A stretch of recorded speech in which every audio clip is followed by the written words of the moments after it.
Hello there. Hello. You're not Lily. I'm not. Who It's am I? crazy.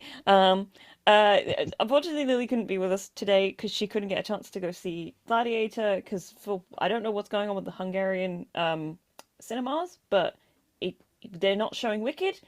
And Gladiator left after less than a week, as far as I could tell. So that's just bizarre. But instead, I have an old friend with us today. I will do my little intro so I can give you your in and say welcome everybody to all the films we judged before. I never start it like that, but there you go. Um, my name's Katie. This with me today is Thineth. You may know Thineth Hello. from our episode where we talked about Andor. Or our like second or third ever episode because you were here when we talked about Spider-Man for the first time. Yes. Yes. Audio only. Audio only, Very fun. exactly. Um, which is a great And episode. yeah, the 1 year anniversary Oh, so true. live Okay, stream. Yeah. Just I've been on a couple he's been times. on. He's been here Yeah. before. Yeah. Um, I'm yeah, reliable. undeniable. Yeah. So because obviously didn't want to leave. I feel like this is too big of a sort of movie cultural moment to not talk about either of these movies. And we both realized because we were going to do this yesterday, and then we both realized that that may be a bit quick on the turnaround. And also, I hadn't actually seen Wicked by the point we were gonna talk about it, and we were like, wait. So, um, there he is, Final Fantasy XIV's Yeah, that's Jonathan my boy. Bailey. That's my boy. I thought I was going to butt. Well, good. Hell yeah. Saved it. I'm Nice. a professional. Also, this is actually green, but for whatever reason, it's Oh, not coming up on camera. But it is a green jumper, and interesting. I am wearing black, and then my trousers are also green, but I can't get my knee up because I'm a bit tucked in here. Um, I've I've gone for got, I've gone for dark alphabet blue. colors. This is my point. Um, Hell yeah. I've but got blue and blue and blue. blue I'm blue. and blue, knees and toes. And Um, he's blue. no, I don't know. if We're we matching. look, he's actually red. Um, Oh. sorry, the Catboy is red. He's not. No, that's not entirely true. Oh. He's a little bit blue in Shadowbringers because he's got a bunch of crystals all over his arm, which is a bit of a Interesting. spoiler for Shadowbringers. But that's not. I I actually have no idea what he looks like in that game. So I'll have now to I'm send you learning. a picture after it. I'll have to. No, you know what? I'll edit it in here for editing me to Hell yeah. possibly show Look everybody. look at him. This here he is, Grahatia, the world's best Catboy, and why I refer to Jonathan Bailey solely as Final Fantasy XIV's Jonathan Bailey. That's his new So title. funny. That it's not new. I've been calling him that for like Oh, 3 years. oh, it's new for me. It's new for me. It's his I'm title. I yeah, it's how I refer to him now, so it's spreading. I'm so glad. Makes me so happy. That was my review on Wicked on my letterbox as well, which is the funny part. Oh yeah. Um, but first, because we keep talking Okay. about Wicked before we start doing Yeah, this, I'm buzzing to talk about Wicked, talk about Wicked, but we but we gotta talk are about going to talk about Gladiator, which is why Paul yes. Mescal is behind me currently. I did have to flip this because otherwise he was literally just like entirely behind where Yeah. I'm sat, and I was like, well, we need to be able to see his beautiful Roman nose. Um, Look at him. Look at those muscles. Look at look at him. those. Look at that Look at him. costume. He looked great. So Um, stoic. yeah, we're not going to do any sort of what you've been watching. And I haven't written down any news. Has there been any news? Not Um, really. no, not really. Not that I can think of. I mean, Nothing there probably huge. yeah, no, I mean there probably is, but I don't know, I feel like this is just like the event of the last Yeah, two we're weeks. this is the news sort of. We of course will be holding space for the Yeah, tricks from exactly. Defying Gravity. That's the news. Just grabbing index fingers awkwardly. God, this is Iconic. the most specific. Oh The man. people won't. The people may know. We'll see how far Yeah. on the internet they are. Uh, fucking hell, Gladiator Yeah, first. Gladiator. So we're going to go straight into Gladiator, and then second half we will talk about Wicked. As we do with Yes. our things, these are going to be spoiler reviews, but we will start with the non-spoilery stuff. Give a Mhm. sense of what we thought and all that jazz. Because I can't stop referencing musicals. Shit. Oh man, Um, God. If only right. Gladiator 2 was a musical. That would have I that would have been one the of the choice. reviews I saw on Letterboxd was, well, at least this one isn't a musical, Yeah, which just did make me laugh. Oh, it did make me laugh. Um, okay. First things okay. first. Gladiator 2. Ridley Scott, who is still my enemy despite my thoughts on this movie. He Yeah, he's my I've enemy. heard you guys. I've heard you guys have a bit of a feud against Ridley Scott. He's my enemy. It doesn't matter. Mm. Um, but so blah, blah, blah, blah, blah. What did you think of Gladiator 2? No spoilers. No spoilers. Overview. Oof, okay. Look, I know a lot of people are a bit mixed on it and a bit critical of it. I really enjoyed it. I had a great time with it. It wasn't as good as the first movie, but it was just really fun. And I don't know, I just had a good time. It was entertaining. It gave me cool fights, a pretty good story, not the best story, but I don't know, it was just Denzel Washington, man. Mm, Like that's all I have to say. Really, it's the Denzel Washington movie, and everybody else is just starring in it. But yeah, no, it was fantastic. yeah. It's a strange thing because I watched the first movie. I feel like I maybe didn't watch it very well, but I watched it and I thought this is a good movie. It didn't really do a lot for me. I'm not entirely. I don't know. It just I kind of watched it and was like, yeah, that was good. I could see that this was a well-made film, and I'm starting to think maybe I'm just not that much of a Russell Crowe fan. Oh Um, man, I like I him mean, fine, but like, like he doesn't. He's not like he's doing anything like huge for me. Um, I personally prefer his incredible performance as Javert in oh Les no, Mis. no, no, Look, I really think he did a good job in that film. People shit on him yeah. way harder than I he mean, deserves. I mean, he can sing. Like he just can't sing those specific songs. Like he's like I remember seeing that he does have like a background in being in a band and like singing very specific type of music, but it just doesn't fit the sort of big Broadway vibe. Um, I don't care. I think he yeah. was great. I love that movie though. So, um, um, But I, like I watched the first Gladiator for the first time like a couple months ago, mm, as well, sort of, and like I don't know, for me it really hit. Like it hit more than this movie. Because I don't know, I just like it got to a certain point I think where like okay, it's just I guess slight spoilers for Gladiator 1, but it's the bit where he takes off his mask in front of Joaquin Phoenix, mm, Commodus.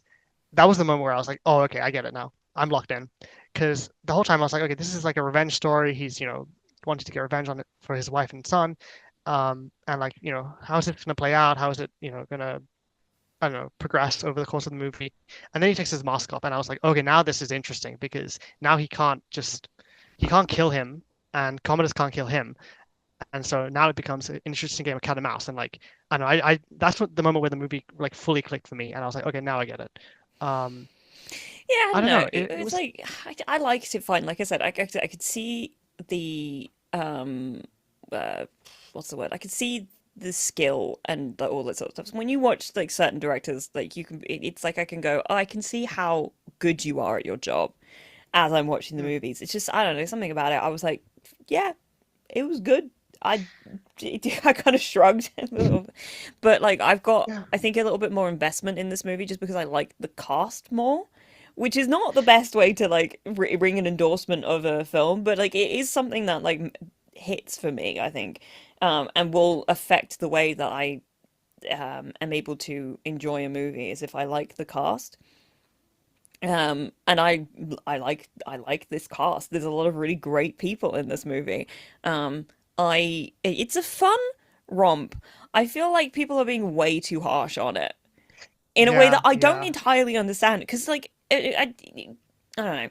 I think I saw a lot of people being like it's basically the exact same as the first movie, and I will say that there's like a couple of bits of like stuff that clearly came from as like it was put in there to be a mirror to the first movie that aren't necessary to really make this work.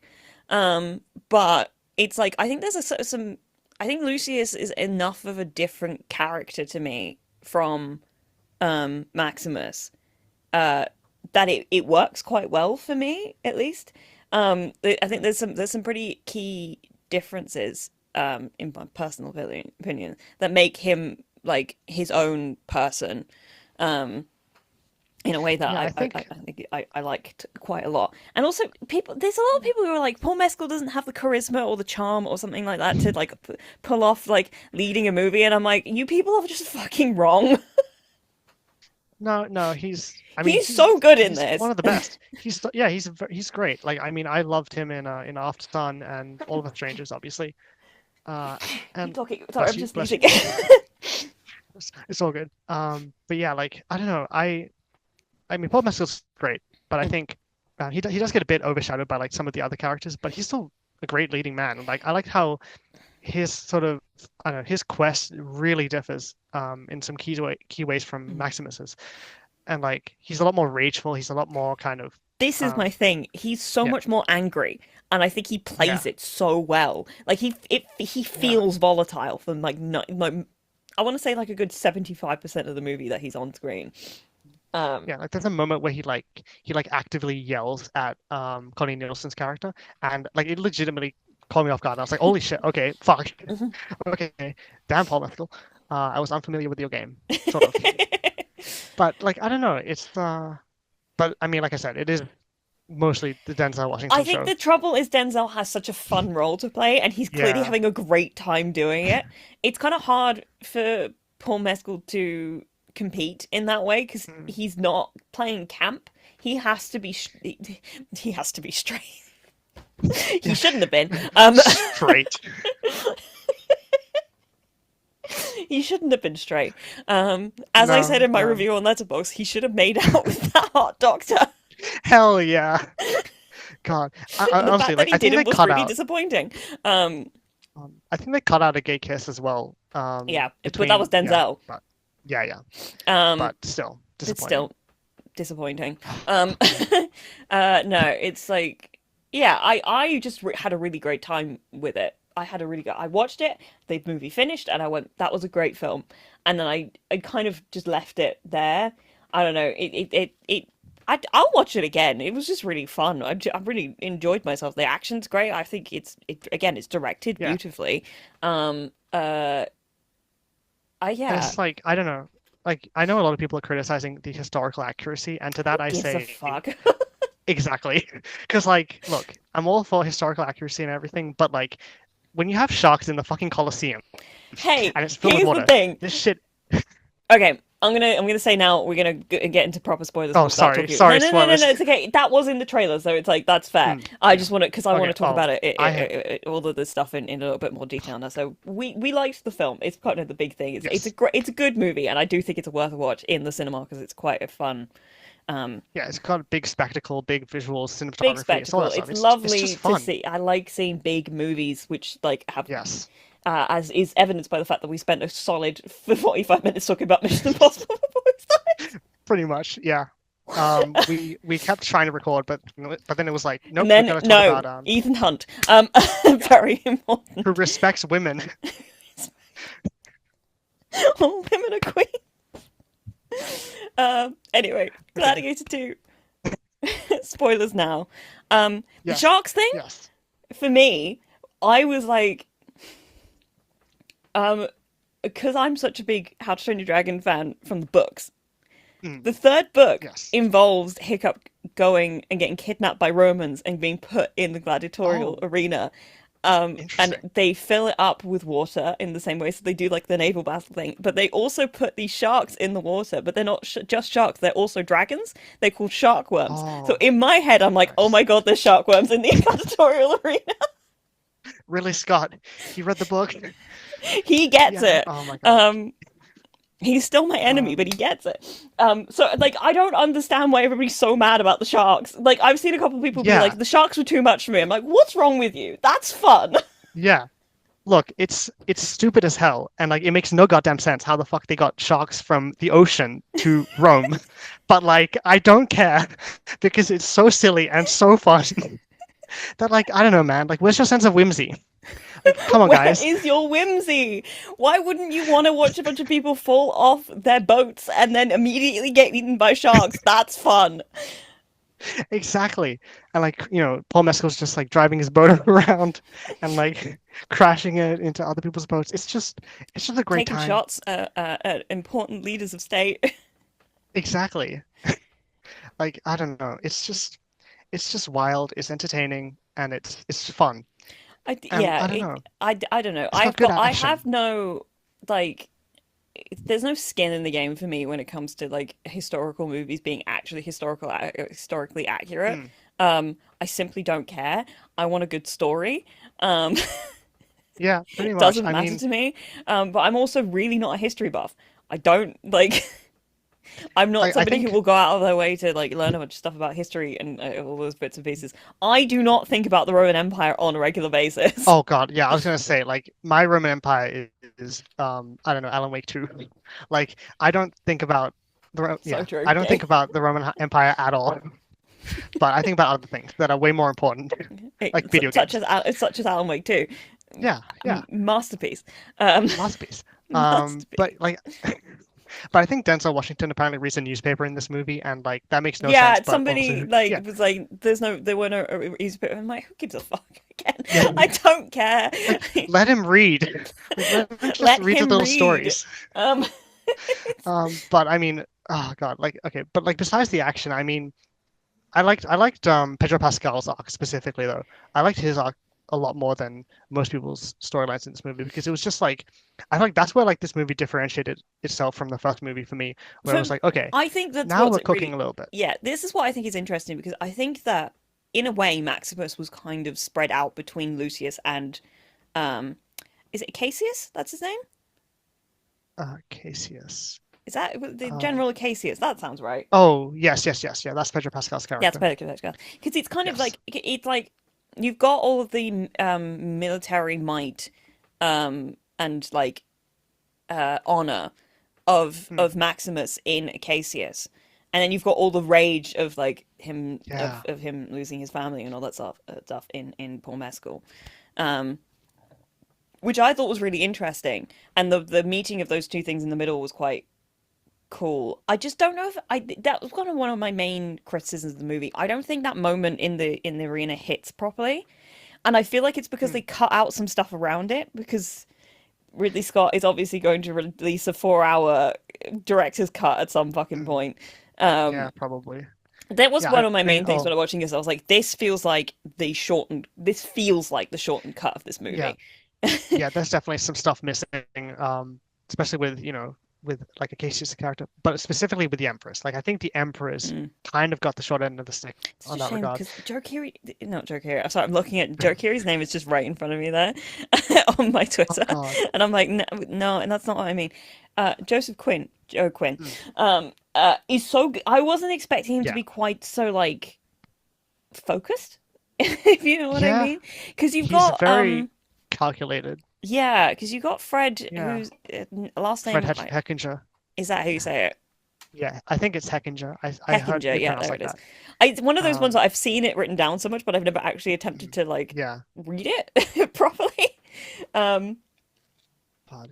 He he's was great though. so like, he's kind of all over the place. I did Yeah. I had a moment Mhm. when not Paul, sorry, Joseph Quinn has a line where he talks about how like he says something like the disease that infects his loins also has infected Yeah. his brain, and my Yeah. brain, because you've watched Succession, and went, oh my god, he's piss mad. Oh. Oh my God. He's the piss mad emperor of Rome. Oh no. Oh my God. I can see it. I can see it. Oh, I have no dude. idea. Like I'm not entirely sure how to read that line exactly, but in my brain, he's Mm. piss mad now. Okay, I think I read somewhere that it's some kind of like STD Yeah, I situation. figured that was probably the Yeah, case. yeah. Um, But even still, I lost my goddamn mind when out of nowhere, like I really have to talk about this. Inexplicably out of nowhere, like midway through this movie, Fred Heckinger just pulls out a monkey, and he just had I knew about the monkey going in, and I was just very excited to see it I happen. I had no clue. So like, there's no setup for it. There's no build up to it. It just happens out of nowhere, and he just suddenly has a monkey, and I lost my And that damn mind monkey is because it an was so funny. important part of the Senate now. Yeah, and like, and then like, yeah, like later on, he's given the opportunity to like nominate somebody as his first advisor, and the camera's like panning around. It's like, okay, is it going to be Denzel Washington? Is it going to be the guy from Doctor Who, like, or whatever? Like, Don't. I kept looking at him the entire time, like, why yeah, aren't you yeah, pulling your like head off exactly. and becoming an ood? We got like three Doctor Who cameos in this movie.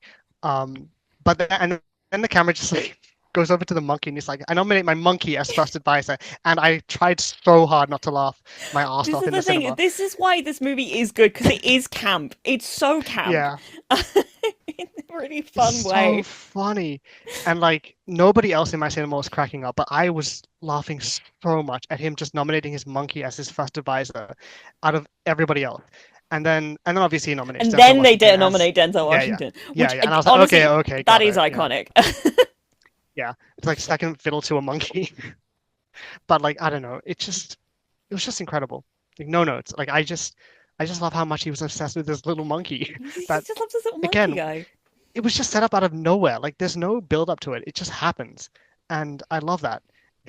Again, because like I'm assuming maybe it was like cut out of the movie or something. I don't know. But regardless, it makes it that much more entertaining and funnier. Um, but like I love yeah, that I mean fucking monkey. It's so funny. Yeah. No, I. Do I have another point? I have more points. I just need to pull them out of my brain.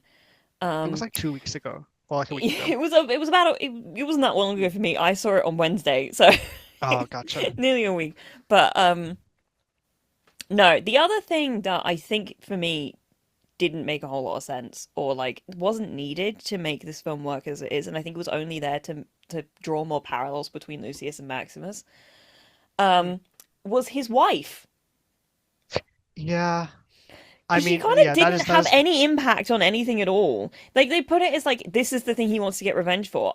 I put it to you that it would have been strong enough for Rome to have just, taken over the city that he grew up mm. in Numidia.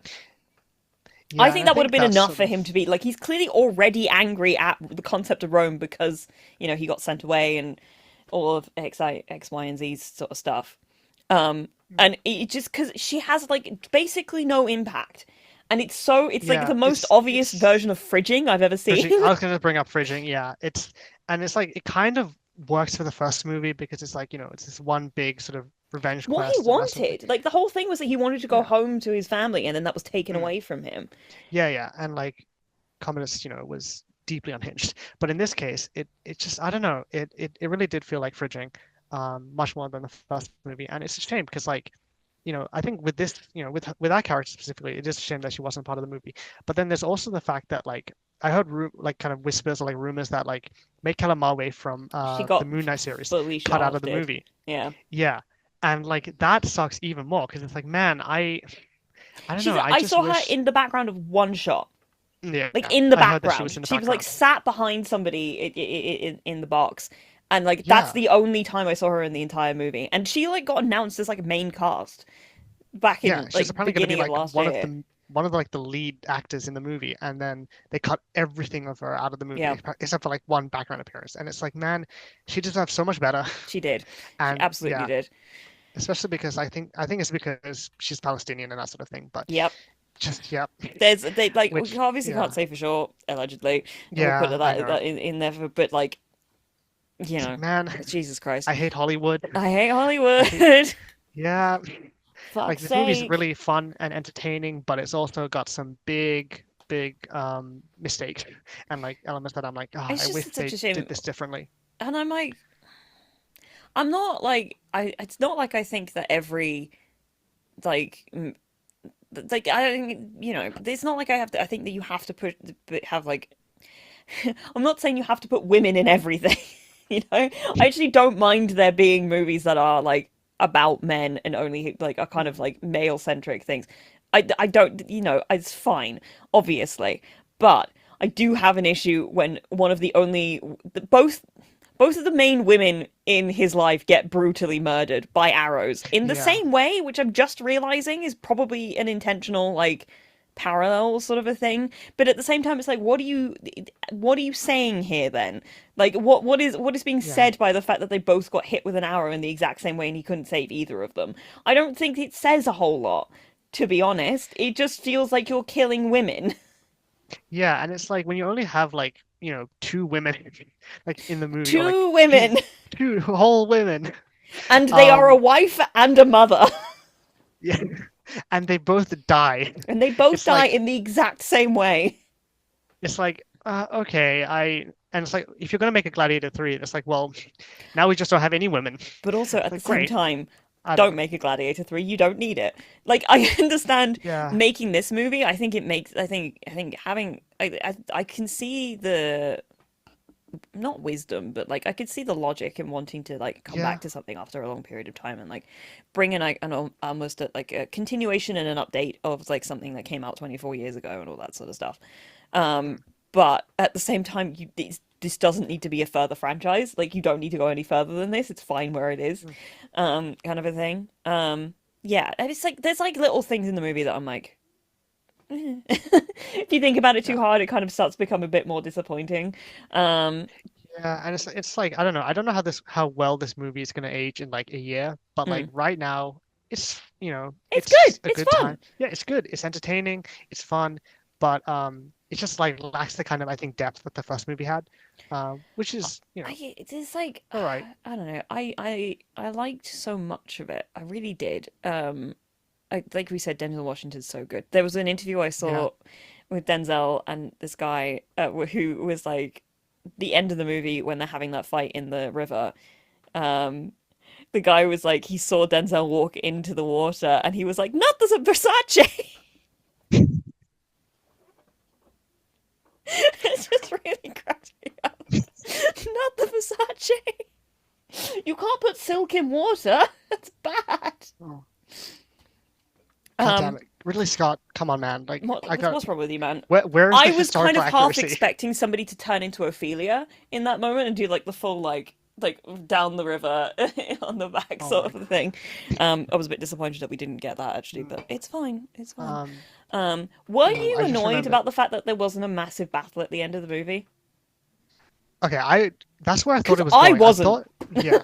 Well, I wasn't mad. I was just that's where I thought it was going. I thought it was going to be like this big kind of like climactic conclusion to the Mm. movie in the way that the first movie didn't kind of have that. It was way more kind of subdued. And I thought that's how this was going to end in like a huge over the top, massive battle. And then no, it ended in, between these two characters that the film had kind of set up. And I like that. I liked it I too. found that, yeah. It it was I don't know, it worked. It was interesting. And I like Macronus's arc. Like I thought he was just like I said, he's the best character in the movie, and it almost kind of makes me I don't know. It's one of those things where like he could easily be the protagonist of this movie. Mm. Like he's that compelling that I'm like, you know what? I'm actually like I don't know. Like it was a sad ending for his character, but like he kind It of was kind of fucked. a Like necessary he ruled. ending. The thing that for Mm, me that I think didn't work, and I feel like I'm not sure I've brought this up before. I intended to, but that scene between Acacius and Lucius in the arena, I don't think that they mm, telegraphed the shift in Lucius's perspective on things well enough for that scene to work as well as it should have. Um, yeah. because like I don't think you see enough of Paul Mescal's performance and like processing the fact that he's like, oh, this is not actually my enemy. He's just a because like I A could see what the pawn. intent of the scene was. Yeah. It's like this guy is not actually my enemy. He's just a figurehead for like the corruption that has become Rome and the tyranny and all this sort of stuff. Um, uh, but you don't see it. At least I felt like I didn't see it. And it kind of annoyed me that Yeah. it felt like I missed something, even though I was watching the movie quite closely. Yeah, I do think I don't know. I feel like Because there were just too many characters. Like there were too many kind of subplots and characters going on. It was a bit overstuffed, which is where I don't know. I wish that they're kind of. It's one of those things where like I feel like they should have either made the protagonist Paul Mescal's character or Pedro Pascal's character and cut the other one out of the movie, because like that way I feel like it would have given the film a lot more focus and like a lot more kind of I don't know. It would have sharpened things up a bit more. Even though I do like both characters, I don't know. I feel like when you I have think those two, and then you also have Macronus, it's like, well, now we're kind of splitting the attention three ways. I think this is why Um, it feels like the movie's not, which is so funny because it's a long movie. It's 2.5 hours, but mm, it's like I'm yeah, like I it's like I can feel all the stuff that he's cut out of it to make the theatrical release. So I would be interested to see it again with whatever longer version he's inevitably going to put out because it's Ridley fucking Scott and he can't make a movie God, unless it's 4 hours fucking long. Uh, I I mean, this watched the was 3 hour version of the original Gladiator. Is the also oh the important thing. interesting. So Um, I don't know what it was like with the oh, original, like the theatrical release, because I looked it up. I was like, is it better to watch the theat? Does the longer version add anything to this sort of a thing? Um, I don't know. I just feel like that scene in particular was the thing that really bugged me about it because he's such a different person from that point to mm, to the end of the movie. yeah, He's so I rageful up until that point, mm, and then it's like it kind of leaves him and he starts to become a bit more like his father, which is another thing yeah, actually, because I feel like I think I saw an interview with Connie Nielsen where she said that she had been holding on to the secret that like Lucius was actually Maximus's son the entire time, mm, like from mm. the first movie, but I don't know if it works. I feel like the That's only reason it works is because they tell us enough that that's what happened, and you're like, okay, I guess so. that that's one of those things where like I really have to criticize the marketing for this movie. It it maybe They it was shouldn't have so told us. annoying. I mean, It I should have think been a secret. yeah, yeah. And it's one of those things where like I don't know if it just would have been way too difficult for them to keep that a secret Mm, and just pretend like he's just some nobody guy, that they just found in, when they took over this village. yeah, But I don't know. I just wish they had kept it a secret because it would have hit so much harder if you got, yeah. the double whammy of he's Lucius from the first movie and Lucius is Maximus's son. Mm. Which is something they only kind of like vaguely hint at in the I first movie. think it's like you can Kind of. like I watched the first movie and I was like, I can see how this works technically speaking, but that literally Mm. that scene where she's like, my son's nearly 8, and he goes, oh, my son's 8, and it's like, hang on, does this mean that Maximus had a fucking affair on this wife that he loves so much exactly around the same time he also had a Yeah. son with his wife? What?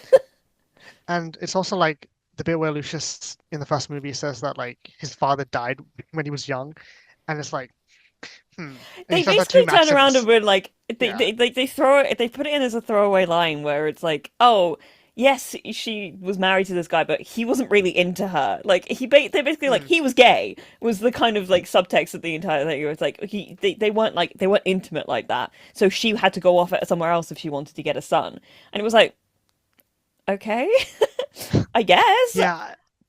There's I don't nothing know. to dispute that as fact, but like it feels a little like ham-fisted to me. Yeah. And I don't know. I just wish they didn't spoil so much in the marketing because I I think all think three trailers for this finding movie I think that sucked. if you really wanted to do that, you could Mm. put the fact that he's actually Lucius in the marketing, but they should have kept the fact that he was Maximus's son a secret. Yeah. Yeah. Because like that way you can kind of, keep some of the mystery and the intrigue, Mm, but still have it actually, make logical sense for this movie. Like, mm, because otherwise, it's like covering up the whole idea that he's Lucius is a bit difficult, but mm. Maximus is son, like that's a whole other thing. So I don't know. Um, but like It's also the like trailers just showed way too much, yeah, the and trailers really did. yeah, I don't know. Just it's one of those things where like after I finished the first Gladiator, I like looked up information on the sequel because I was like, okay, what's this movie about? Like which characters are gonna show up and that sort of thing. And like one of the first things I read was Paul Mescal is playing Lucius, Maximus' son, and I was like, fuck, god damn it, are you serious? Yeah, it Um, was like a yeah, whole I don't know. thing. It was disappointing, It was bit but disappointing, but like again, I did really enjoy it. I think yeah, the fights are really good. Like mm, he's you definitely the because I know that he was like in the training he was like I don't want to look like he wasn't going for like Marvel figure, he was going for mm, he wanted to look like a fucking gladiator, and it definitely worked. That man looks like yeah. he's only made of muscle. Oh my God, like the fight scene with the monkeys, which I will say did take me quite a while to This figure out what those actually creatures were. this is something that I have a complaint about in this movie and also in Wicked when we get to it. Oh, The oh, CGI right. animals look insane and like Yeah, kind of like shit. like okay, like when I was watching the monkey sequence in this movie, I Mm. like legitimately thought I was having a bit of a fever dream because I could not tell what the hell the creatures were. Big I was like, baboons. yeah, I was like, are they like what are they like They beasts? Like what they are they they? look like they're some Like kind of like genuinely. they like sci-fi Yeah. I was like, are they like werewolves? Like chimeric what? monkeys. Uh, um, Like it was so strange. and just I don't know, Um, something about the animation of the anytime he held it, it was like it's so like uncanny in a way that just mm, didn't work for me. And I'm like, like I don't know. It's obviously you can't fight real monkeys. yeah, yeah, That would be because they would. insane. But like it just Yeah, didn't look very good. yeah. It just looked so like otherworldly and strange and Mm. mystical, and I was like, like, The did rhino I walk looked into good, the wrong movie? to Yeah, be no, fair. the rhino The was monkeys good. just didn't work for me at all. Only in Yeah, the in how good the CGI for them was, which I didn't think was very good. And I know it's uh, very hard to do that kind of like seamless, yeah, like especially when you're touching them. Um, mm, it just there's something about it that looks very like you've put a video game on top of my movie sort of a thing. Um, where it was like if yeah, everything looked like that, it would work fine. But because it's like this is a real person and this is an obviously CGI'd monkey, um, it was just a bit like I don't know, just I wasn't a fan of the way it looked very much. Um, yeah. I don't know. And like when it like screeches at him and roars, it's like his but mouth then he opens way rolls too back, and big, I'm and like, it's like, yeah, okay. And it's got blood all over his face, and it's like, okay, yeah, this that's is it. kind of awesome. That's hot. Yeah, I mean, Paul Mescal, man, like he's got it. Gorgeous. He's I stunning. do love Paul Mescal. I also have to bring up the interview that I think IGN did where they asked him on the red carpet, like, if you could bring one weapon into the Colosseum, what would you bring? And he just goes, a gun. And that's it. That's all he says. And Honestly, it's so yeah, funny. correct. Yeah, Correct choice. it made me laugh so hard when I saw that for the first time because I'm like, you know what? He knows what he's about. He knows what he's And about, and he's correct. Um, just, yeah, yeah, yeah, no, that my would have, only other real regret is that I do think he should have made out with that hot doctor. Shout out to honestly, Ravi. I loved him. God, He was making eyes at him the entire time. yeah. I'm so glad he made it through the movie alive. I was so worried. I was like, God. And also the bit where he like shows up at the Roman camp and like the guy's like trying to stop him, he just like pushes one He's like, "Fuck aside. you." Love Ravi. I'm like, unironically Incredible. one of my favorites. Um, Icon. So King, good. and I actually really I like the end of this movie a lot as well. The bit of him Mm, going into the arena and like touching the gravel and going, "Speak to me, Father." I actually thought that was beautiful. Really yeah. liked that a lot. Um, And like yeah. the theme from the first movie coming back Hmm. over the credits as well was just a nice touch. It was like, Do yes, you know? okay, good. I when I watched Gladiator, like the first Mm, Gladiator, I was sat there. I was a little distracted, but like I was just sort of like kind of half watching. I was not in it properly at all. And then mm. I heard some music, and I was like, "Why is that really familiar?" And as it turns out, there's a piece of music in Gladiator that sounds the exact same as the main theme from Pirates of the Caribbean. Oh yeah, that's right. That's right. Because like that was one of those things where like yeah, I had the same reaction where like early on I was like, wait, this kind of sounds like the Pirates of the Caribbean theme, I couldn't and I was place like, it. Was the thing. I heard the music. I was like, "Hang on, what the fuck? What? What is this?" yeah. And I'm then so I like looked confused. it up afterwards, and everybody thinks that because it's Mm. like Hans Zimmer scored. Well, I guess Hans Zimmer didn't technically score the first Pirates movie, but he kind of did. And so What it reads to me as is somebody used the Gladiator music as temp music for Pirates of the mm, Caribbean, and then they just yeah, rescored yeah, it in the exact same way because it happens a lot. Um, yeah. uh, and And nobody like picked up on it apparently. yeah, and like and the whole time I was watching Gladiator 1, I was like, this just gives me Pirates of the Caribbean vibes, but which is a completely different movie, but and a different vibe. But this was kind of cool. I don't Yeah, know. It's I feel interesting. like I complained about this more than I thought I was going to when Yeah, I same. really liked it. I did. I actually really I thought it was great. I thought every Yeah. performances Well, were I mean, excellent. The action's mm, brilliant. Um, it is like I just a think bit the like sort of like there's holes. I don't know the sort of like I don't know, I just love period pieces. Like I love how authentic it is. I love the sets. I love the costumes and the weapons and all that sort of stuff. It just feels very I don't know I don't know just very immersive and fun to watch. And I think that's the thing that kind of sticks with me about both of these movies. It's just like the sort of like other. like filmmaking from like another time almost. Like not, Yeah. I mean, this movie kind of has that, but the first movie obviously still has that. But it's just that sense of like, I don't know, that's the sense of scale and like scope of the filmmaking just feels very like classic Hollywood. There's something Where about watching yeah, these like really old. I don't mean to like it's really old, but like these directors who yeah, clearly have like mastered their craft. That does make you yeah, go, this is a guy who knows exactly what he's doing. I get the same thing watching Christopher Nolan movies. Even when I'm like, I'm not sure I like the plot, I'm like, this is a guy who's really good at directing. Like, really proficient and technical at directing. Same with Denis Villeneuve in that kind of like yeah, catchment of yeah. like, guys. But like, I think the thing that kind of pisses me off on like an intrinsic level about that is like all of these guys are guys. They're all men, and I'm like, Yeah, that's true. there's like I don't know. I feel like we're missing a level of like that proficiency that's not. It's just like not afforded to women directors. Mm. Like they don't Yeah, get the I chance to think be able to hone so. their craft in the same way because they're not given the space to make a bunch of insane movies in like these Yeah, these outside, men have been able to. yeah, outside of like maybe like one or two directors, like Greta Gerwig is like the only example, like the main example I kind of think of Yeah. in that sort of regard. But I don't even But think it's of like, Greta as being like a particularly technical director, is the thing. hmm, I think she's very good at it, but like you can't like it's not like you can see a Greta stamp in the way that she directs. Um like it's specifically in like the visual style of the way that she directs. At least I don't oh think yeah, no, so. I can see that. Which is not to say that in order to direct you have to be an auteur. Like that's not what I'm saying at all. But like there is like some kind of it like Fincher is such a technical director in that way, right? Hmm. Where it's like I can see the proficiency with the way that you know your craft. Um, I think I don't know. I'm just like it's more a complaint I have about like the industry writ large, really, when it comes to like giving space to people to like actually then hone their craft because like and we'll get into it in just a second.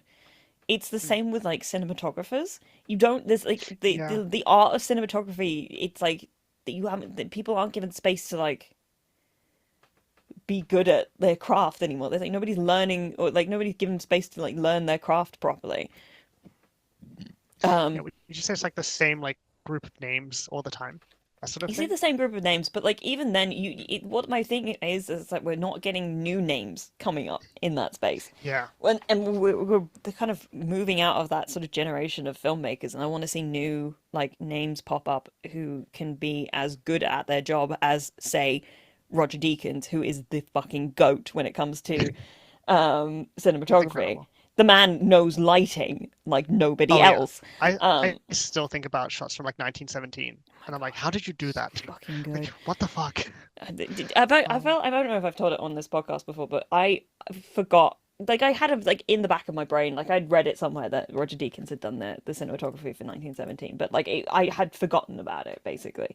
And then when I saw it in the cinema with a friend of mine, and there's a scene in that movie where he's running towards the river, I think. oh, okay. And there's a fire off in the distance, and it's like that Yeah, moment just before dawn where the sky's like a slightly light blue, but you can see the orange cresting the horizon because that's where the fire is.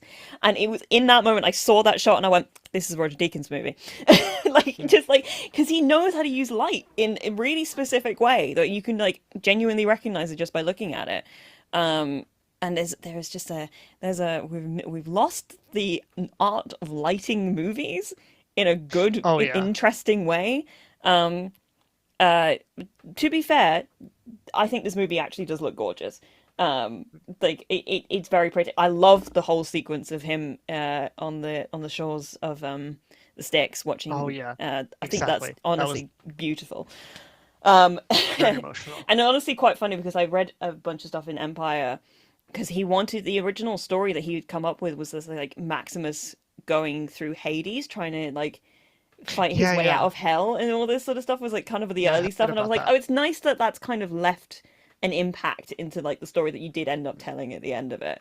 Like even if it didn't like, it's not like they actually went down into hell or anything, but like there's like enough of like a touch of him seeing the river and seeing her get on with the boatman and be taken to the afterlife. I was like, that's nice. I like that a lot. Yeah, I do love the sort of fantastical elements, and kind of like how that blends into like Greek mythology and that sort of thing. I think it's It's very technically, cool. I Roman think the sticks also mythologies. exists in Roman mythology because there's a lot of Hmm. overlap.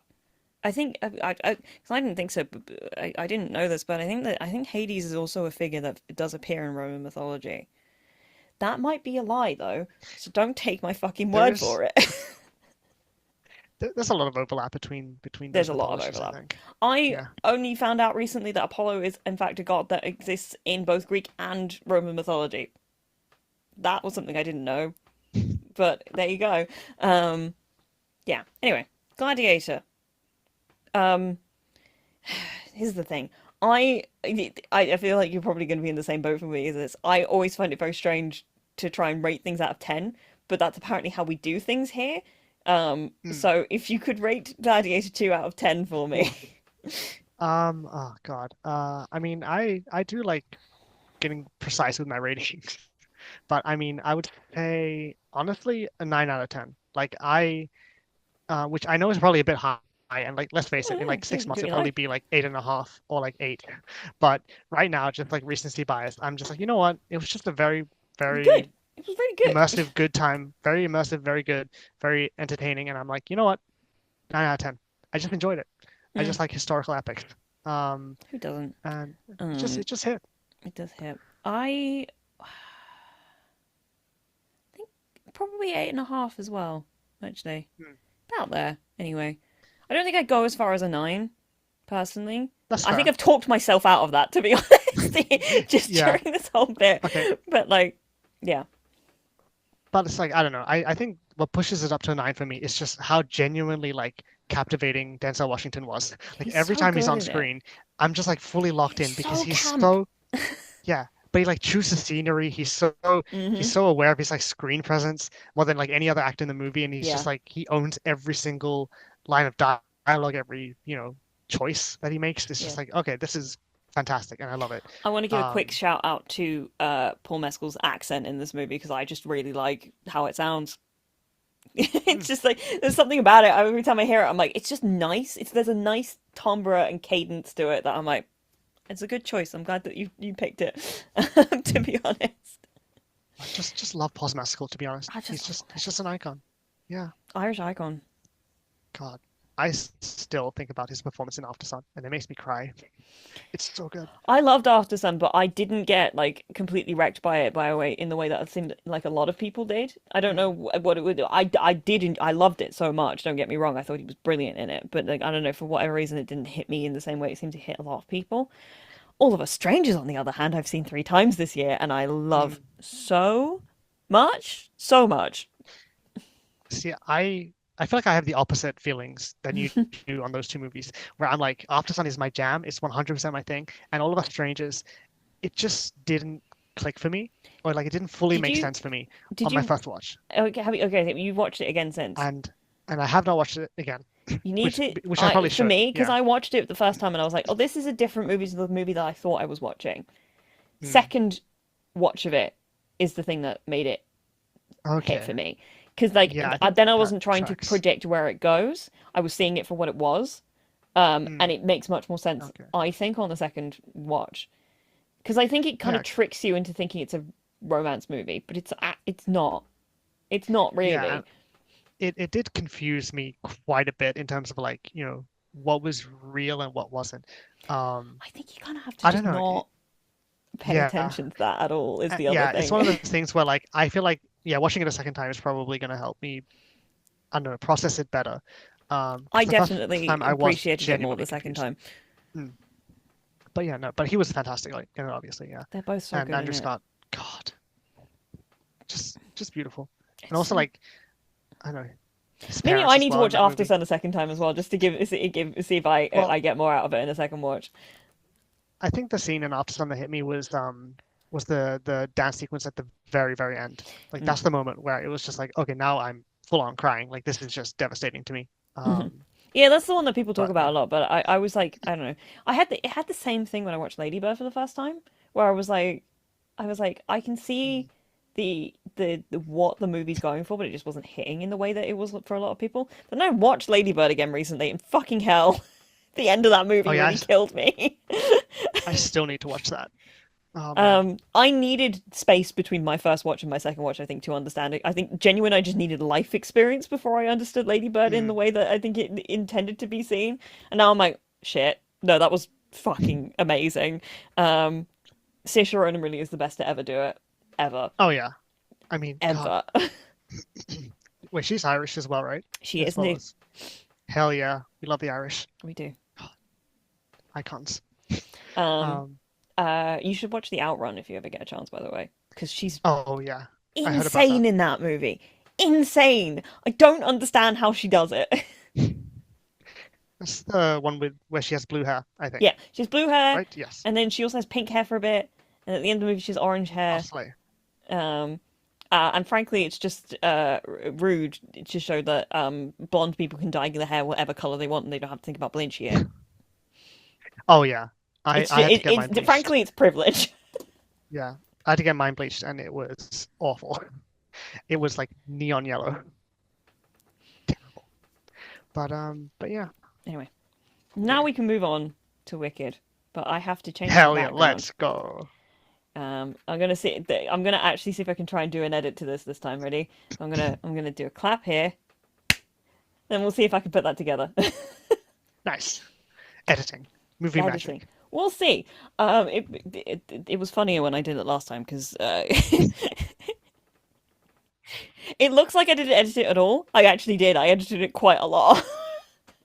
Oh, I don't think I picked up on it at all. So, huh, I did. I edited it. interesting. Anyway, it's Wicked time. Let's go. We both saw Wicked yesterday, so it's relatively fresh, Yes. Yes. comparatively speaking. Jonathan Bailey, Final Fantasy XIV's Jonathan Bailey has Team been with us Jonathan the Bailey. entire time, but now we've got lovely Cynthia and Ariana Grande behind me. I'm once again give it over to you. You've got more notes than I do, but we are going to keep it Yes. like we again a brief summary, Yes. no spoilers.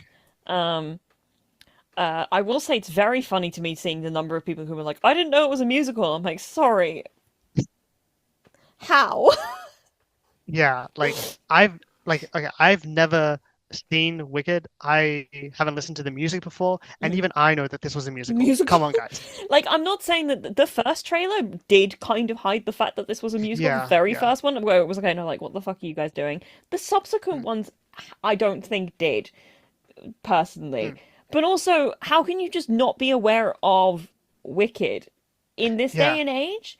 Like, if you go to it's everywhere. yeah. It's like I it have the transcends souvenir musical theater. program right here, which has completely disappeared Holy because it's shit. also green.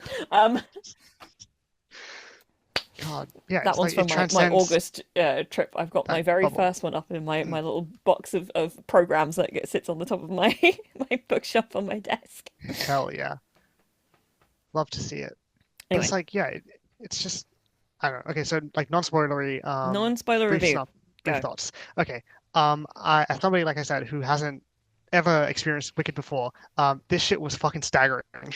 I absolutely, I was floored by it. I thought it was absolutely incredible, and like I was a little skeptical going into it because Mm. like, the trailers didn't really sell me, and I was like, I don't know, we'll see how this movie turns out, and then it absolutely stunned me, and I was like, okay, I get it now. Like this is phenomenal. This is absolutely one of the best movies of the year, and like it's basically the direction that everyone's been having, I think, where it's just like, well, this could be good, and then it's like, holy shit, this was absolutely incredible.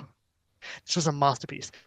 Um, and I have so many other thoughts. I have 4 pages of notes, but that's where I will leave it for now. Yeah, I mean, it's great. But the way I have been describing it to people since yesterday is that it's like it's the most this story that it could possibly have been. Like it's the most realized version of the stage Mm, show that it could possibly be. I don't think they could have done anything else to it in order to make it more like a more realized version of the musical, like the stage musical, which in that way means it's extremely successful. In other ways, it also still has the pitfalls of what Wicked the musical is like at its mm, core. Um, uh, which will be interesting to see when part two comes out next year. Because the second half of the musical is a very, it's a little weaker when you watch it because Mm, it's, generally speaking, act twos tend to be a bit shorter anyway. But also it kind of rushes through a lot of the stuff that it brings up in the musical. Um, what I'm interested in is to see if it like realizes those things actually a lot more and like digs into them a little bit deeper and all that sort of stuff. But like the scale of it is incredible. Everybody in it is fantastic, obviously. mhm. Really great example of how to do live singing, to be honest, Yeah. because like as much as I do love the Les Mis Oh, movie, there are moments of like oof Tom, eh. Tom Hooper or whatever your name is. Is it I'm Hooper or still Hopper? I can never I remember. I No, oh it's God. Hooper because Tom Hopper's the Yeah, Tom actor. Hooper. Mm. Um, Just that man. I still think about how awful Cats was, and we it don't haunts we me. don't need to go into cats. Yeah. We just No, don't do we it. don't. Do it. We don't need to Yeah. do it. No. Um, Oh man. But this is how you do it right. yeah, honestly, I was very impressed with how Yeah. everybody sounds really good, and I think that comes from the fact that you get a lot of very professional singers in to do very professional jobs, Mm. a very professional job.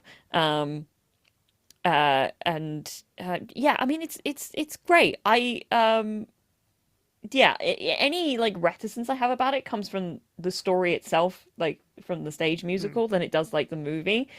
In order to like, he did everything right.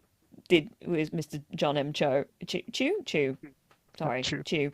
Just In order to like realize it is an extremely fully realized adaptation, which is mm. very impressive. And the fact that it is 2 hours and change, um, Yeah, like 40 is minutes or so. yeah, it's kind of like it's longer than the actual length of the Yeah. staged show, and it there are moments where I feel like it drags, like moments where I'm like, we could move this a little bit faster.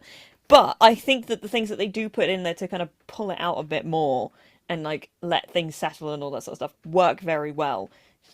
Like it just like I think personally find the stage show actually goes too quickly, and like Yeah. my ideal would be like in between what we have in this movie and what we get in the stage show, where I'm like just like a tiny bit shorter, Just little just a tweaks here and little there. bit.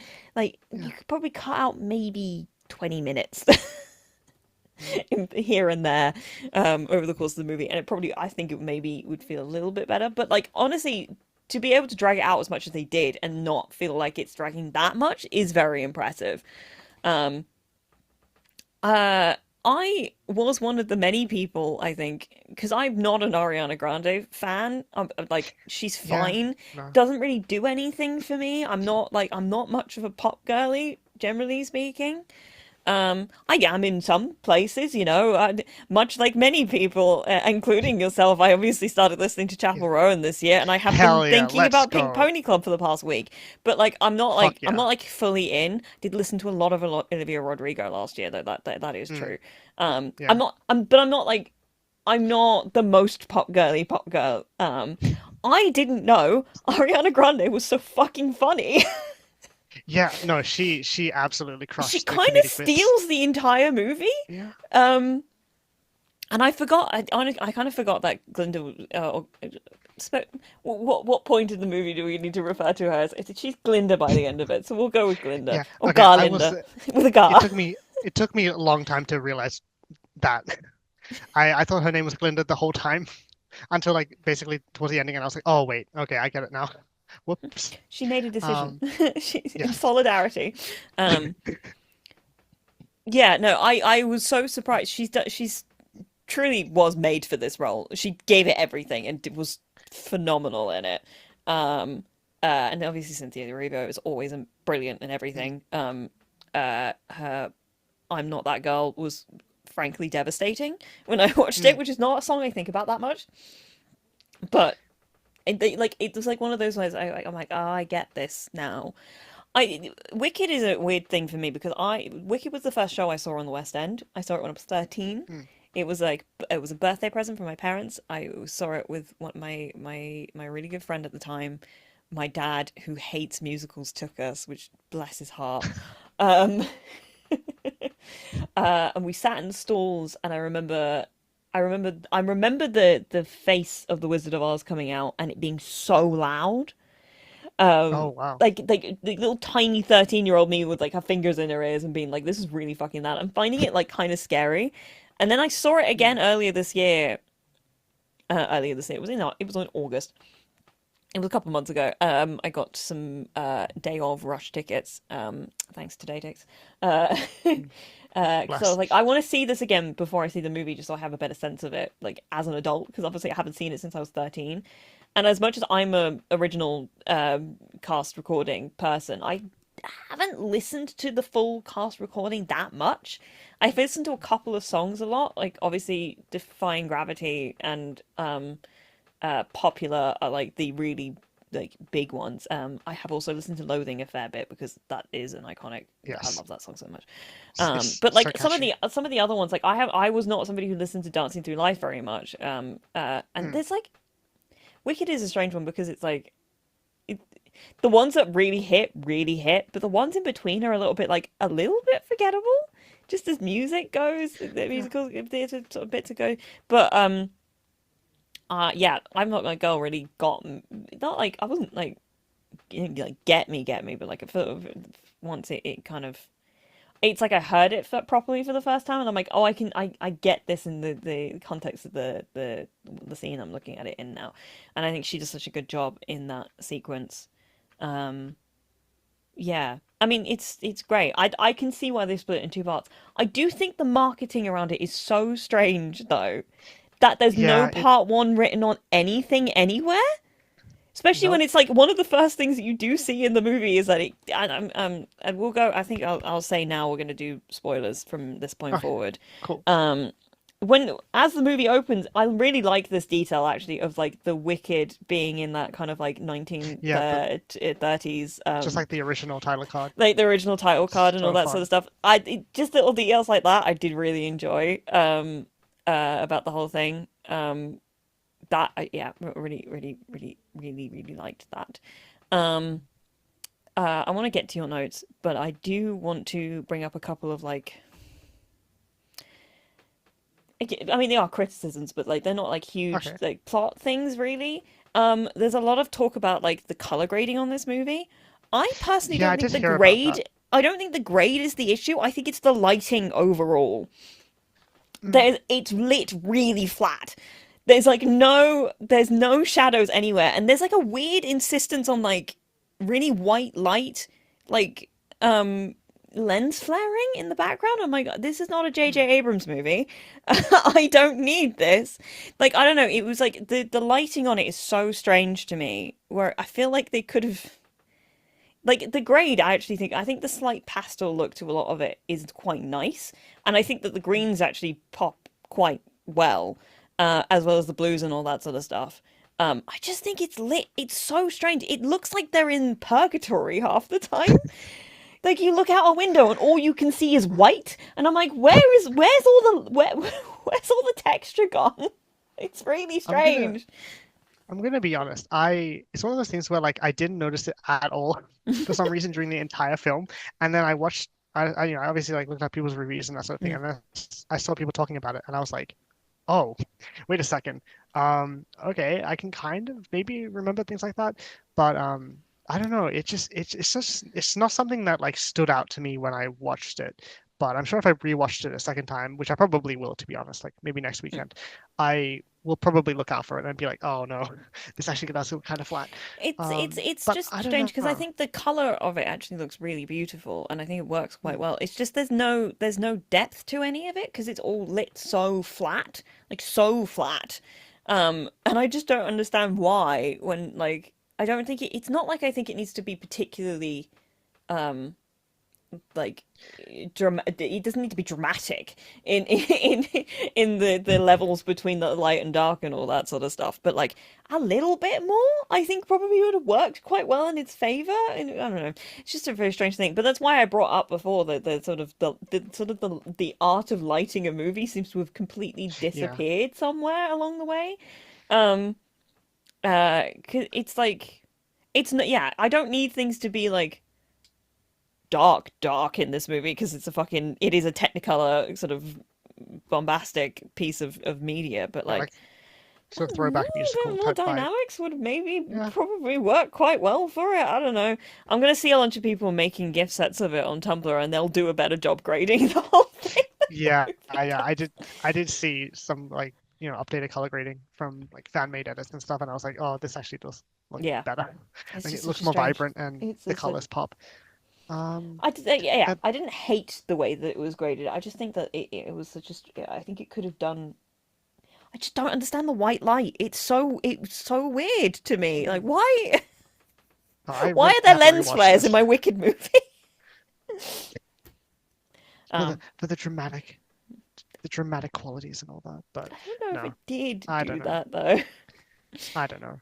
Uh, Um, I'm trying to think. Did I have anything else that I found to be? Um, I don't know. That was my main like thing that I kind of came away hmm, from it I mean that's fair. for. Like I do remember like seeing some of the musical numbers and thinking they looked kind of similar in some ways visually, but I don't know. Um, but yeah, Anyway, you have notes. Please I go have. ahead. Oh God, I have so Pick many notes. something. Okay, pick something. Okay. Like just I guess going kind of chronologically. Um, like I don't know. I think the thing that first kind of hit me the most about it was just um. Well, I mean, I guess first of all, I didn't know this took place after the Wizard of Oz. Like at the beginning, at least, I didn't know Before. that it took place. Oh yeah, Oh no, right. like yeah, Right. yeah, The opening number is just after the events of the Wizard of Oz. yeah. Yeah, that's right. Which, which was interesting. I was like, oh, okay, this is. I mean, because knowing that the story was about Elphaba and like her backstory and like Mm. and her journey going from somebody who's innocent and then going into like becoming the Wicked Witch of the West and all that sort of stuff. It was interesting to see Glinda kind of performing this musical number where she is talking about the death of her best friend. And I was like, huh, I wonder what this means in the grand context of the story and like how she truly feels about everything that went down. And that kind of like set me up in, I think, a pretty good way to kind of, I don't know, have a good expectation for the story and like the the grand sort of nature of like both parts, even though this is just the first part. And like I don't know, the feeling like the weight of like, okay, this is actually going to be like a really big story about these two characters, and the journey that will go on over the course like not just this one but then the next one, and it felt kind of like I don't know, grand and operatic and huge in scope and scale, and that was the thing that kind of like first piqued my interest, and I was like, oh, okay, this is kind of getting me. I like this. I like the vibe of this. Um, and like I wonder how Glinda feels about everything that went down.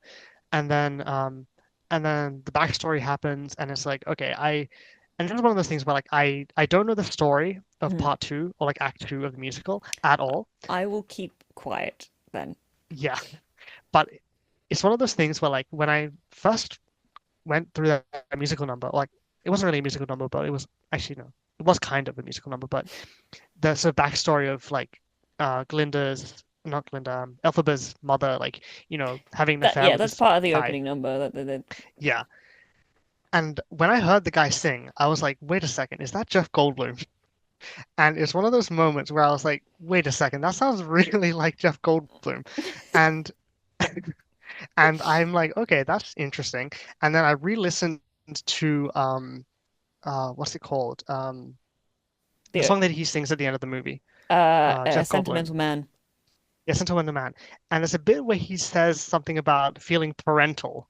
And I was like, when I re-listened to that song earlier today, I like my brain cell, my one brain cell activated, and I was like, wait a second, I think I'm onto something here. And and it's one of those things that like didn't hit me until after the movie, obviously. But I was like, wait a second, there's something interesting going on here with Alphabe's parentage. But that's obviously something that's probably going to pay off in part two. But It will. yeah. I mean, I, I mean, to be fair, like they did kind of hide that in a pretty good way, right? Like I feel like that's kind of subtle enough to where most I people won't really pick up on it. it's pretty decent. The only thing I'd say is if anybody like it becomes very obvious when you look at the credited singers Oh no. on No One Mourns the Wicked. Oh God damn it. Yeah, I figured that was going to be a reveal. Yeah, Oh, because that makes sense. the track list came out and a bunch of people were like, "Well, this kind of ruins it." Well, I mean, to be fair, like the fact that I picked up on that is They, it's kind of honestly, fun. you I did don't it know. very organically, which is great, and I like Yeah. the way that they shot the whole thing because they do it in a very similar way on the stage show where you can't like he's got a Mm, hat over his face and it's a whole thing. Um, mm, that interesting. I liked it a lot. Um, uh, A lot of good little details like that, I think, that are interesting to kind of. I feel like when part two comes out, it'll be fun to rewatch part one and be like, oh, okay, I get it. I get what this was. I get what that was. Okay, mhm. interesting. Um, and in that way, it's kind of satisfying. It's fun to be like, oh, okay, I like the fact that they split this into two movies, and they're laying the breadcrumbs for How part two. familiar are you with The Wizard of Oz as a movie, or just as a Pretty. story in general? Oh, I mean, fairly familiar. It's been a long time since I've seen it though, Mm. but like I remember the basic, elements of the plot, but like, I mean, let's be real. The only thing I really know about The Wizard of Oz that lives in my head rent free is the Wicked Witch of the East Bro video, where it's just those two guys arguing about which one the Wicked Witch is. You're Well, gonna the one look at where me, he's you're gonna like, tell me that I'm wrong? Am I wrong? I saw that Went down, came down recently. in a bubble, dog. So funny. Like, I'm gonna stab him. Just Get out of incredible. here, man. Grow up. That's Grow it. up. Grow up. Get educated. So mad. That has to be one of the funniest videos I've ever seen. It's just like it's just the fact that it escalates so quickly to him pulling out a knife. Like what the fuck? Like he actually pulls a knife on the guy. It's so good. Fuck's sake. Um, yeah, no, I just Anyway, asked. sorry. Like, I won't go into why, but like, there's Mm, uh, second half will definitely it overlaps a lot more with the events mm. of the Wizard of I Oz, I did um, hear that, yeah. Which which is is interesting. really you'll Mm, the pieces will start to come together in a very interesting way. Um, yeah, but that's for a year from now. We don't need to talk about that at exactly, this point in exactly. time. We're talking about this movie, which sets up a lot of very interesting Mm, things.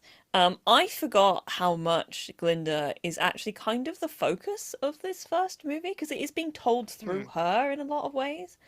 Um, Yeah, uh, I could see that. uh, so like I was surprised at the amount of like sort of focus that was on her. Um, Mm, uh, and I kind of was like, mostly to the point of me going like, oh, they actually might put Ariana Grande forward for leading actress for this movie. oh no, I thought they were no. going to put her in as supporting, but she I think kind of that's. feels more like a lead in this film, which is the thing that was the thing I was surprised about. Um, I mean, I don't, yeah, sorry. I don't know. I think they, no, it's all good. I think they both should have been, or I think they both should be pushed for like lead actress. But Um, the thing is, if they because I want feel to like get they're as many both awards good. as possible, they'll split it. Yeah, I know, but it's like they're both so vital to this movie that it's They like you are. I really mean, can't. absolutely. I don't Don't get know. me wrong. Um, I don't know. It's one of those things where like I think I mean I read somewhere that this happened with the original Broadway cast as well, right? Mm. Where like apparently Idina Menzel and Kristen Chenoweth were like both split across different categories because it was like well we can't both we can't like nominate them both for lead or Mm. there was something like that anyway, some kind of controversy, and apparently they just didn't want to do that. Well, they don't want to do that for this movie, which Oh, that's I fair. I get, mean, but I it's would like, yeah, understand if they both go for, you know. Um, yes, yes. yeah. But I mean, I don't know. I do think I kind of had almost like an opposite reaction though, where I felt like Cynthia kind of almost stole the show for me over Ariana in some ways, where at least maybe early on because it just felt like I don't know. I feel like I attached to her story more, and I found her story a lot more kind of compelling because I feel like Glinda is sort of like, I mean, she's basically like the villain for like the first half of the movie. Like she's not, she's very Something that I think this movie tough. does actually very well in Mm, comparison to the stage show is setting up it like the musical in many ways is about the use it's about fucking Nora propaganda. mm. And yeah, I mean, there's a reason. Like the whole pun on like Dr. Dillamond is that he's a scapegoat. It's like that's the whole Oh, fucking gotcha. That makes it's sense. very silly in the way that it kind of brings Mm, a couple of these things up, but it is all about like creating an enemy of the state and like through the Yeah, use yeah. of propaganda and like the dangers of it. And I think that they do very well in this movie is set up the fact that Glinda comes from a very privileged place, Mm, and uh isn't nice. Well, no, here's the thing: she's nice, quote unquote, but she's yeah, not like actually kind. Whereas Elphaba's genuinely kind, but she's not very nice. And it kind of shows you the difference between those two things in these two characters. Um, where Glinda's very happy to go along with the status quo because it benefits her.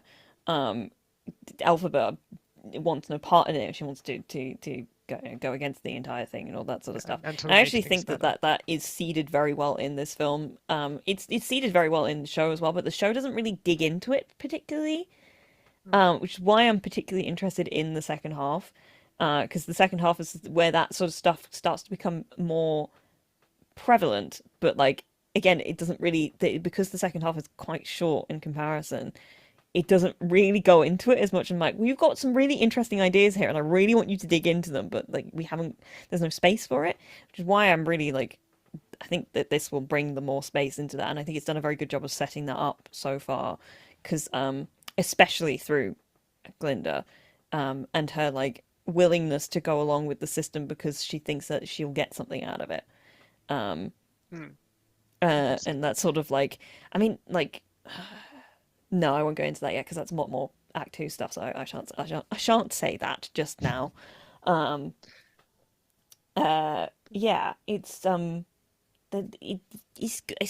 good. I don't know. Um, Yeah, it's compelling. Like I don't know. I liked the I don't know the kind of push and pull of their characters over the course of, like the first half of the movie, I guess, and then the sort of like gradual, friendship arc where like they mhm, actually start to kind of open up with each other. But before that, I do have to talk about Loathing because holy shit, that was so good. I mean, the musical numbers in general in this movie are like they really hit for me, um, because I think there's just something about the way that this movie is shot and like edited that I think is genuinely so visually engaging. mhm, Like I loved the way that the camera feels alive during a lot of these shots where it's like, mhm, in Loathing, it's like it moves up and down to showcase the different outfits and things like that. It's constantly moving around, like we're quick cutting between all these different scenes and environments with all the different characters kind of like dancing and in the different classrooms and stuff. Like it just feels so fresh and alive and it feels so cinematic that I don't know, I just loved watching it.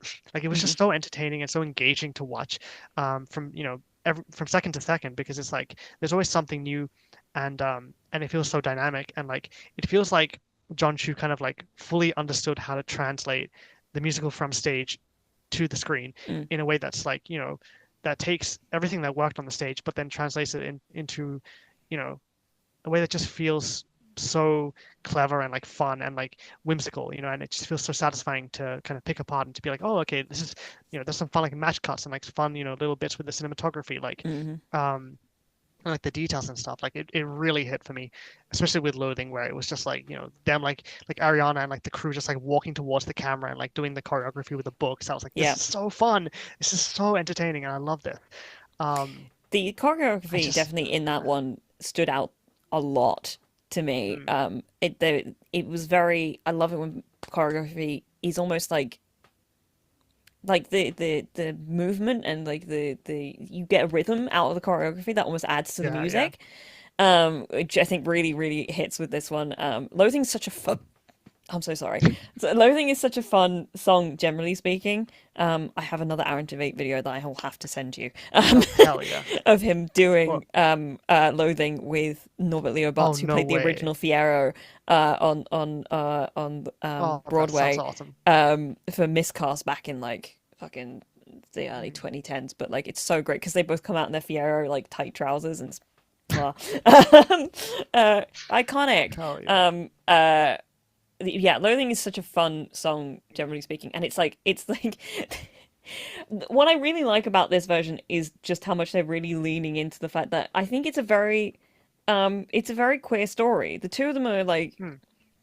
very like it's kind of a love story, but in like a really tragic way, of these Hmm. two people who are separated by ideals in many ways, but like also just by like circumstance, and like there's like almost a sense of like these two people will never end up on the right page with each other exactly because they come from two very different places, but the ways that they are able to like influence each other are so profound, um which will definitely get more of an act two. It's really hard for me to not talk Interesting. about this without talking Yeah. some of the ways that the musical ends, um but I'm It's like doing my that's one of those best. things I'm so excited to like see and kind of like, realize, I don't know, just kind of like see how they pay off a lot of the things that they've set up in this movie because it feels like, just in terms of like the relationships with the characters, like it feels like there's a lot kind of like left still on the table for Hmm.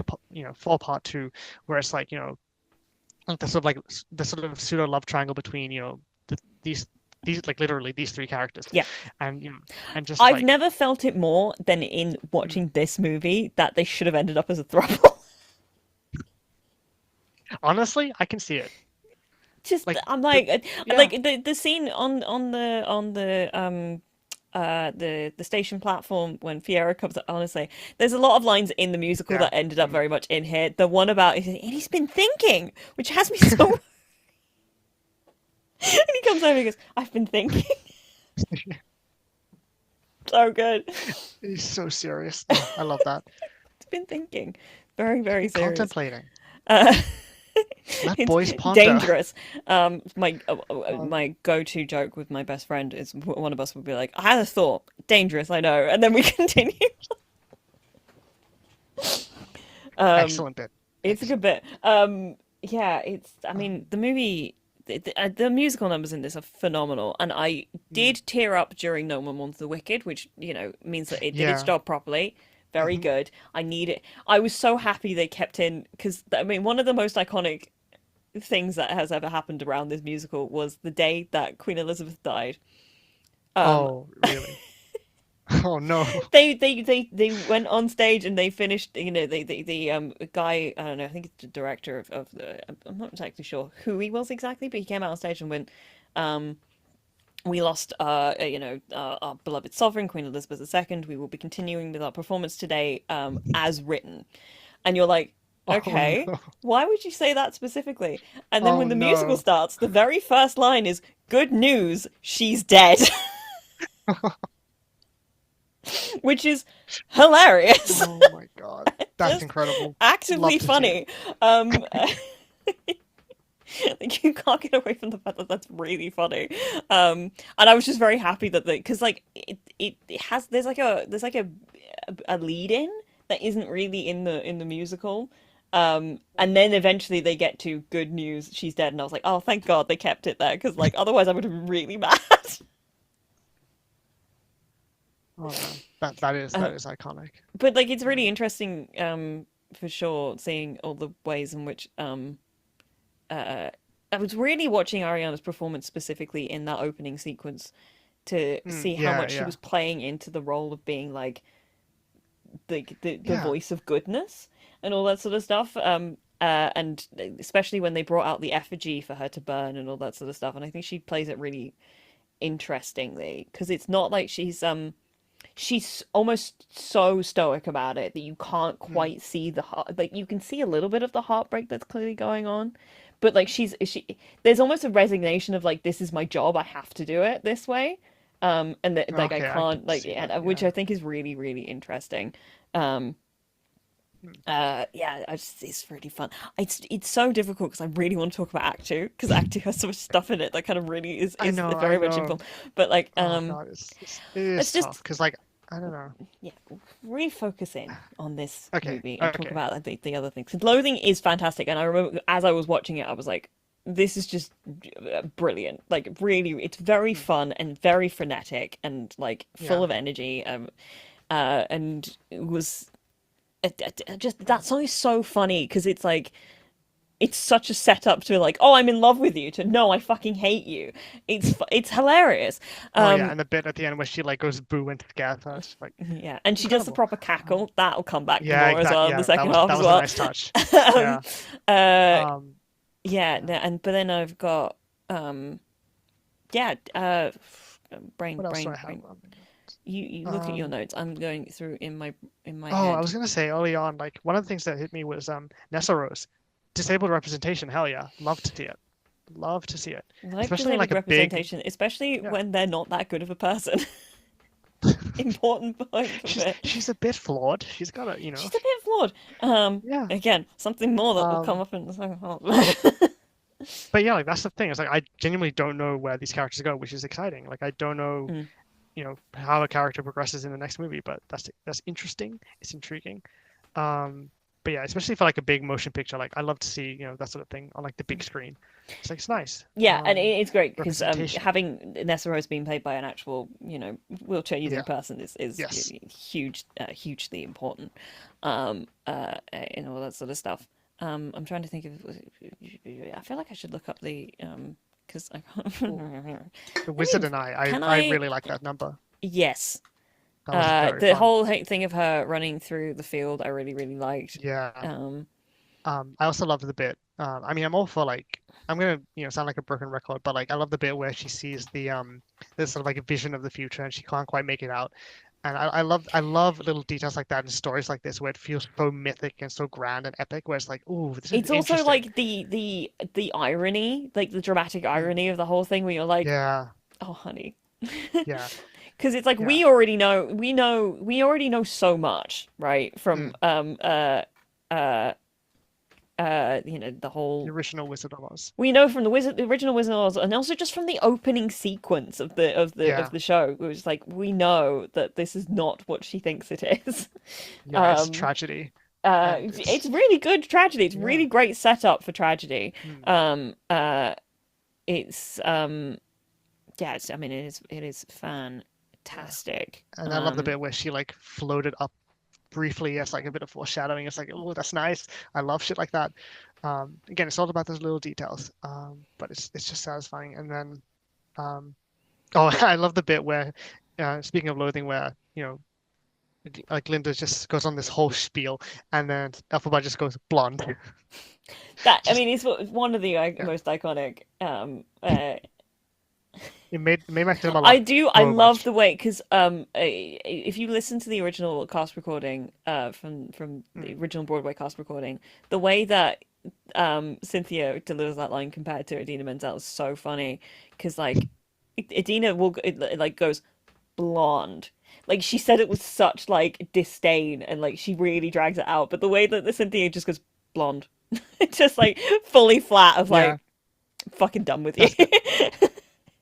God, just like the amount It's of loathing and very good. hatred. Something It's I very funny. love very Mm, specifically because Popular is obviously one of the most iconic mm, songs in the entire show. If you, I highly recommend going and watching like a whole bunch of different people, videos of people performing Popular on stage. Because one of the okay. things that kind of ends up happening a lot is the way that whoever's playing Glinda will try to make whoever's playing Elphaba break by just doing up a whole bunch of really stupid stuff. And they Oh really yeah, captured the essence of that in here, where she's yeah. just like none of Doing it's the hair graceful. flips. Like she keeps like moving on to things and like things keep falling down and like it's like Oh yeah, the bit where she like puts her face down on the bed and just like so dramatic. oh good. But like it's the way it's like she'll knock things over and like it's all really chaotic in a way that really really invokes the way that it is on the stage. Because like constantly doing just so much, too much, and it's kind of yeah, it's kind of Just iconic. it's just like a really comedic role, and it's so funny. I mean, Um, Ariana crushed it. She did. I was Um, very, very impressed with her and how, like, genuinely how funny she is. I was laughing more than basically anybody else in the cinema. Nobody was saying hmm, any. Like, here's the thing. I actually have to. I'm going to complain a little bit about because, like, I went and oh, saw it. Yeah, go and for it. it was 1 o'clock on a Saturday, so I was a bit worried that they were like. I knew there were going to be children there because, again, it's 1 o'clock Hmm, on a Saturday, so I was worried that children were going to be noisy. All the kids in the cinema were actually fantastic. Nobody made a peep. Very proud of them. Um, hell yeah. what pissed me off because I have to have this rant every other week when it comes to seeing things in the cinema. It was a fucking guy sat in front of me who 10 minutes into the movie pulled out his phone and started listening to a video like What this. the fuck? Like I could see his screen and like it was like a video and I was like The movie has started. Put your fucking phone away. What possessed you to think I need to listen to this right now? The movie is on. My God.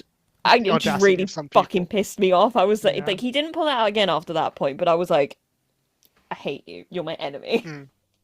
Fuck this I man in I particular. had I had a moment sort of like that during a very pivotal moment in this movie Mm. that oh god, it was just the worst.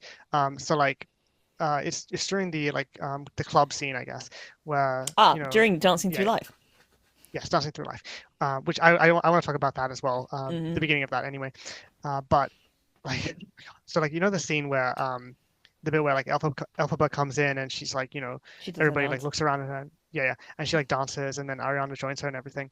Um, these people, like three or four people in my cinema, like sort of sitting together, just started like chose that moment specifically to start laughing at the film and to like laugh at Elphaba, and it was so distracting and so annoying because the scene is like, you know, it's just like pin drop silent. It's so quiet Yeah, and it's so intense and like genuinely emotional and like yeah. it's a very emotional scene. And these people were just like laughing the whole time through it. And it was audible and it was just oh my God. Like I had to try and like actively not let it ruin the scene for me because I was so like I really wanted to stay like emotionally invested in, Elphaba being by herself and then Glinda joining her and then like the two of them kind of like shifting the entire room, which I also love, by the way. I love that, Hmm. like, because, we were talking about Paddington 2 earlier, and like just the idea of all it takes is one person choosing kindness that can shift eventually an Mm. entire room of people. Like that, something about that just like really hits me emotionally, and it's so beautiful and so profound. And one of And the these people were things, laughing through it, it's just and it was it so annoying. it reads to Um, me so much like like, do you not realize that you're on the wrong side of things? yeah, It's like exactly. Yeah, you're the terrible people in the scene. Like, do you yeah. That's understand all I that? could think about. Like And no my self-awareness at all. it immediately brings to mind because you've seen the same production of Cabaret that I have, so you Mm, know that when I reference if you could see her when the MC does that whole song with the giant yes, ape, yes. and everybody's laughing, and you're Oh, like when you know where mm, that scene is gonna end, it's like it's the most uncomfortable thing in the world. yeah. It's because like people come out and I'm like they're like, oh, it's so funny, ha ha ha, and I'm like, guys, it's not funny at all. It really isn't. It's like Nope. this is not a funny scene. I know you think it's funny Nope. right now, um, but like I saw a version. I saw that once. One of the times I've been to see that somebody laughed after the punchline, and I was like, buddy, oh my god, because Terrible timing. it's like Yeah, that's I not just, I funny. just, nope. Like, I don't know. There's just something about like some people where it's like, I have to actively like not let it ruin, what is And like you genuinely thought it was such an I emotional was I'm sequence. so glad that this happened like earlier in the movie and not later. But like I Mm. was sitting there like, can I throw something at the back of this man's fucking head to be like, put your fucking phone away? But Yeah, I it's like, just like I'm not. I don't know. As much as I want to be, I'm not. He wasn't making noise, which was the annoying thing. So it's not like I could just go shush, because it was the fact that he had his phone out and it was on and so bright. Why do people have their phones on so bright in the Yeah, cinema? exactly. Put It's like, it away. And it's like I can understand I don't having your know. phone, needing your whole phone to be on. I can vaguely understand it. I still think it's Mm. stupid, but like if you've got kids at home and you're worried that you might need to get like a call from somebody, etc., etc. I don't like it, but I can deal with it. He had his kids with them. He was there with his wife Yeah. and like another couple, and they all had their kids with them, and they'd ordered a bottle of champagne, which is like, what the fuck? At like 1 p.m. on a Saturday 1 with your p.m. on a kids. Saturday, and they're Like, with what their the kids, fuck? and they've got an entire bottle of champagne. I'm like, guys, I just don't like. Go away. Like, I yeah, there are did. always, I don't know. I It's enjoyed tough the. because going to the movies, like, it's one of those crapshoots where it's like there are always going to be some people that just don't have any respect, and it's Yeah, like just praying that it doesn't happen to you. so But I don't like sorry. actually going to the cinema on like a Saturday during the Mm, day in any way, yeah. shape, or form. I did enjoy. There was a woman who sat a couple of seats down from me who like kept gasping at certain things, which I did like quietly enough that I was like, that's fun. I like that a Mm, lot. But it was the other side of it where it was like, apart from those like slight interruptions, nobody was really reacting to the film. I was laughing more at Glinda's like performance than anybody else was, and I'm like, right, I know I said that I didn't want any disturbances, but I meant like chatting. Don't talk. You can laugh Yeah. at the movie. It's funny. Like the And like like it is even genuinely funny. just like physically like reacting to like big reveals like the wizard like Jeff Goldblum showing up for the first Hmm. time, or like the big cameos at the very end of the or towards the end of the movie with Don't you know that made yeah me like here's the thing. I felt like so many people in that auditorium had like just weren't familiar with Wicked as a show. And obviously I've mm, seen it twice, and it was such a informative part of like me getting into musical theatre. It wasn't like the one that got me into musical theatre. If I'm being very real, that was probably Joseph and the Technicolor Dreamcoat when I was like 8. Um, or High School Musical. Those two were honestly quite huge for me in yes getting into like musical theatre stuff. But obviously, it being the first show that I saw on the West End was like it has held a very precious place in my heart for me. So when we got to One Short Day, when they get to the Emerald City and they're walking around, and mm, then there's Idina Menzel and Kristen Chenoweth, yeah I went like I got really emotional. I was like, oh my like god. I mean, it's one of those moments that even though I haven't seen, the original musical, it still hit for me because I was like, damn, that's actually them. And Mm. like even I knew, and like I popped in my seat, and like somebody else a couple rows down from me popped in their seat, and it was just like that collective, like, yes, some people get it, and like. And even just like generally, there was like this sense of like this sort of like atmospheres change in the room where people were like even other people were like, holy shit, like that's actually kind of a big deal. Like it's actually them. Um, even if people didn't actively gasp, like it was just I don't know, it's really fun, and I love that sort of like opening night sort of experience or like opening weekend Mm. experience where it's like you get that feeling with those surprises, and I don't know that hit for me, and it was very fun. I really enjoyed it. I think that they were also very funny. I love the fact that they wouldn't stop like trying to get one up each other. Yeah, yeah. It's just cute. It's like really, Um, really fun. Yes, but Dancing Through yes. Life. Oh, I yes. obviously I love Jonathan Bailey. Final Fantasy Mm, XIV is Jonathan Bailey. Jonathan Bailey, yes. Icon, King, all of this sort of stuff. I'm Catboy, Catboy. Beloved yes. Catboy. And but like I am famously such an Aaron Tveit fan. I Mm, was like, there was yes. like a whole thing of like, who's the sexiest Fiero? And I was like, well, here's the thing. Aaron Tveit is a person that exists and did a fantastic job as Fiero. I may have watched a bootleg many, many moons ago. We don't need to talk about that. Nope. Um, but he like then I saw the movie and I went, ah, because yeah, Jonathan Yes. Bailey's Yeah. really, it's like insane the amount of bisexual energy that this man Yeah. is like bringing He to the screen. he has chemistry with like every single person that he runs into, Everybody. even the librarian, and that's what cracked me up. Was just the way that he like kissed her. I think like it was either on the forehead or on the cheek, and I was like, Yeah. Jesus Christ! Like I was like, And damn, it's like, okay, I'm not wow, immune. I'm not immune. yeah. I'm really not I was immune. like, okay, okay, like he's got it, he's got it. But like, you know what it was for me specifically about that sequence Hmm. was like the way it kind of began, where like it establishes like the library and like you see like the circular bookcases with Yeah. the ladders and stuff, and I was just sitting there like, like that's a nice detail. It's a really nice little detail, and I wonder if I I was like, okay, I wonder if they did that practically. It Because I turns was like, out oh, yes. yeah. I was like, Jesus Christ, like that's such a fun little, background detail. I was like, and then they moved on, and I was like, okay, cool, that was, all right.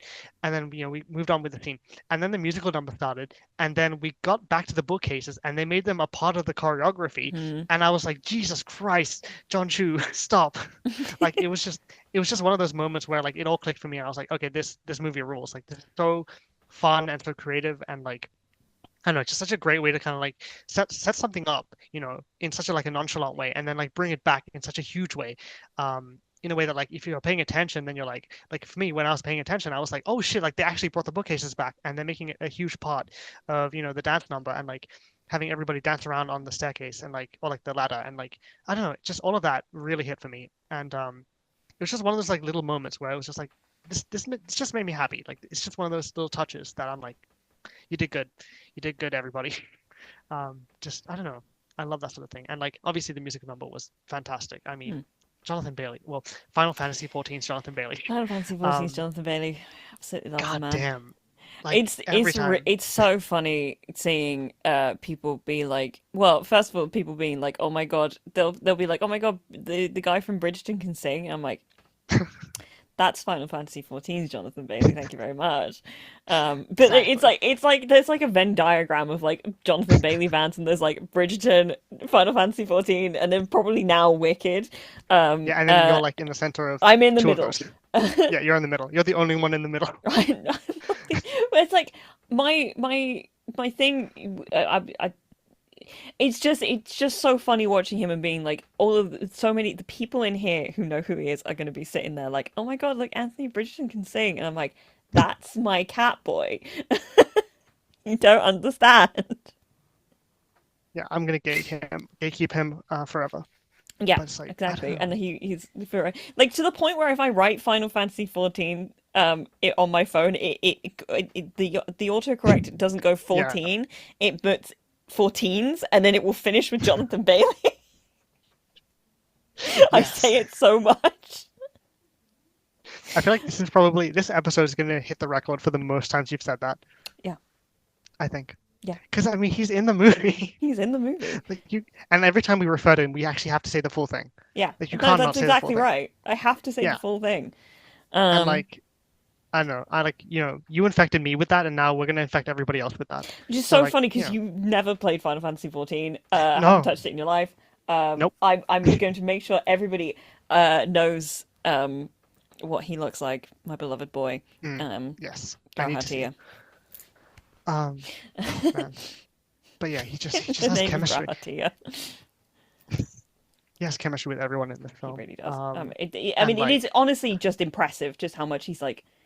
The oozing with charisma is a thing. mm, Like my mom always said that like, she doesn't like charismatic people very much because like charming people. I think is what she's always said. Like, mm, charming people are like kind of there's a danger that comes off of them. But he's also just he just comes across as genuinely lovely. mm. It's He's a a very part of the job. sincere guy. He's very sincere, deeply shallow. Talking about Fiero. Mm, He's mm, just like of he's course. just a bit of a himbo, but a himbo with a heart of gold. It's like a Yeah, whole thing. Uh, he's and helps yeah, help save the he's lion cub. just so Very sweet. yeah. Okay, actually, to that point, because when we were talking about the baboons before, this was the other example of it. The Yeah, I don't like the sort of Disney live actionification of like yeah, animals. I did see Simba in it, I was and I was sitting like, there like I don't like the way this animation looks. I don't like it at all. yeah. It did give photorealistic Lion King, which is not my favorite thing in the world. And then it still looks It's like awkward I when they don't know. kind of touch them and interact with them and stuff. It's like Yeah, it's just a little. I It's don't not. know. I don't like it. I don't like it. I Um, don't like the stuff. And I didn't realize though that Peter Dinklage was Dr. Dillerman until the yeah, credits no, came up, no, I and I had was like, no what clue. the fuck? Yeah, and I mean, even like listening back to his voice, I'm like, that does not sound like him at all. No, It's really impressive. it's Um, wild. like, I don't know. I think it's like the accent, maybe, I don't but know, yeah, something still about it, but like very I was like, detailed. oh my god, okay, go off, I guess. My last bit, because I think we have to, Hmm. because you said you've got notes on Oh, it. Let's talk a little bit about Defying Gravity. The yes, we only have to. point in the movie that I allowed myself to lip sync along with the Hmm. music, like I didn't do it for any of the other songs, but I did because like it's Defying Gravity. I know Defying Gravity very well. Hmm. I have listened to it many times. It's kind of one of the most iconic songs in musical theatre history, Yeah, up there if anyway. just in general. General, yeah, but like Yeah, yeah, specifically when it comes to musical yes, theatre, it is yes. very much like one of the songs ever. Hmm. Uh, and it's something about sometimes when they do movie adaptations of stuff like this, it's quite hard to keep the rhythm with the version that you know in your head, especially if you've Hmm. listened to the live action, not the live action, the pardon me, the cast recording as much as I have. Mm. But the rhythm is there. Like even when they perform lines slightly differently, it's still in there. So I was able to keep up with it pretty much exactly. Um, and yes, I cried. Yes. Yeah. Understandable. One thing that did kind of confuse me or like weird me out, or I'm not sure how to put it exactly. Why didn't she sit on the broom? Did she not? Oh no. No, Did she? she just sort of holds it, and Oh, I I can was kind of like, picture that. Yeah. it just feels straight. I don't know if it's just because like maybe in the stage show she doesn't really sit on it either. She kind of holds it up as she's like lifted into the air, and all this sort of stuff. And then that's Mm. probably what they were going for. But in my head, I'm like, it just feels a Oh bit God. strange. Like it felt like Huh. I was suddenly questioning what she cast levitation on because it's sort of like how is she? I don't know. It felt like because she was kind of levitating, but she was holding onto the broom that was also levitating. So I was kind of like, what's the point of the broom if she's already levitating? Mm. I don't know. It's a nothing point, but like I noted it anyway in my brain. I I feel like that's going to be one of those things that I will never be able to unsee when I rewatch that. I'm gonna be like, oh no, she's actually not holding, she's not sitting on the broom at all. Why? But I don't know. It's great. I They definitely gave Defying Gravity the space and yeah the scope that it deserves, yeah for sure. I oh man, like because like I said, like this was my first time experiencing the movie, the story in general, but like especially that song, and like even though I've never heard it, like I still knew like the weight of what it means to people and like how it like exists outside of the show at this point. Um, and so like I was so hyped going into it. I was like, okay, this is it's time. It's gonna happen now.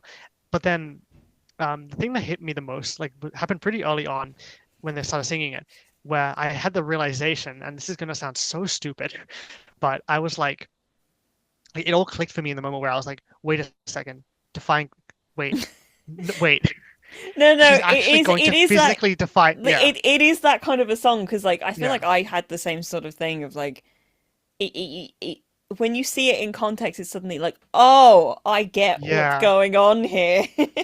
And like and from that point on, I was just like, oh my fucking God, she's actually going to fly for the first time. And that's what this is. That's what it means. Beyond just obviously like the stuff about her, like, defying her, people's expectations and prejudice and stuff. Like it's about her like actually like physically defying gravity and flying for the first time. And when that moment clicked for me, like that like set me off. I was like, okay, this is gonna be spectacular. And then it was just like smooth sailing from there where I mean it was like staggering, the visuals, like the weight of it, the power of it, her vocals, like the bit where she's like falling down and like she sees her reflection and she becomes a kid again, and I Mhm. was just like, oh my God, I'm gonna cry, like this is just so moving. Um and that fucking belt at the end, like her battle cry, like fuck me, like that shit is unbelievable. And like I don't know how she pulled it off. Like I actually don't. It's one of those things where like I've listened to that song like 3 times today, and every single time that whole like final chunk of the song where she goes like, no wizard that is or was, and like that bit onwards, like it's just like it gives me full chills and like I want to scream because it's so good. It And like, it's kind oh of my the God, mark of one of the like there is a reason it's so iconic, right? yeah, It does it hits in the way you yeah, want it to, and you have to give everything to it as a song. It's mm, so funny knowing that it really well because like I can see where it's gonna what's how the lead in is gonna happen, and like I always get nervous when they do like for example in The Heights, which also was it mm, was directed by John Chu. I have my issues within The Heights mostly because they shifted the perspective of the musical for me in a way that I didn't enjoy.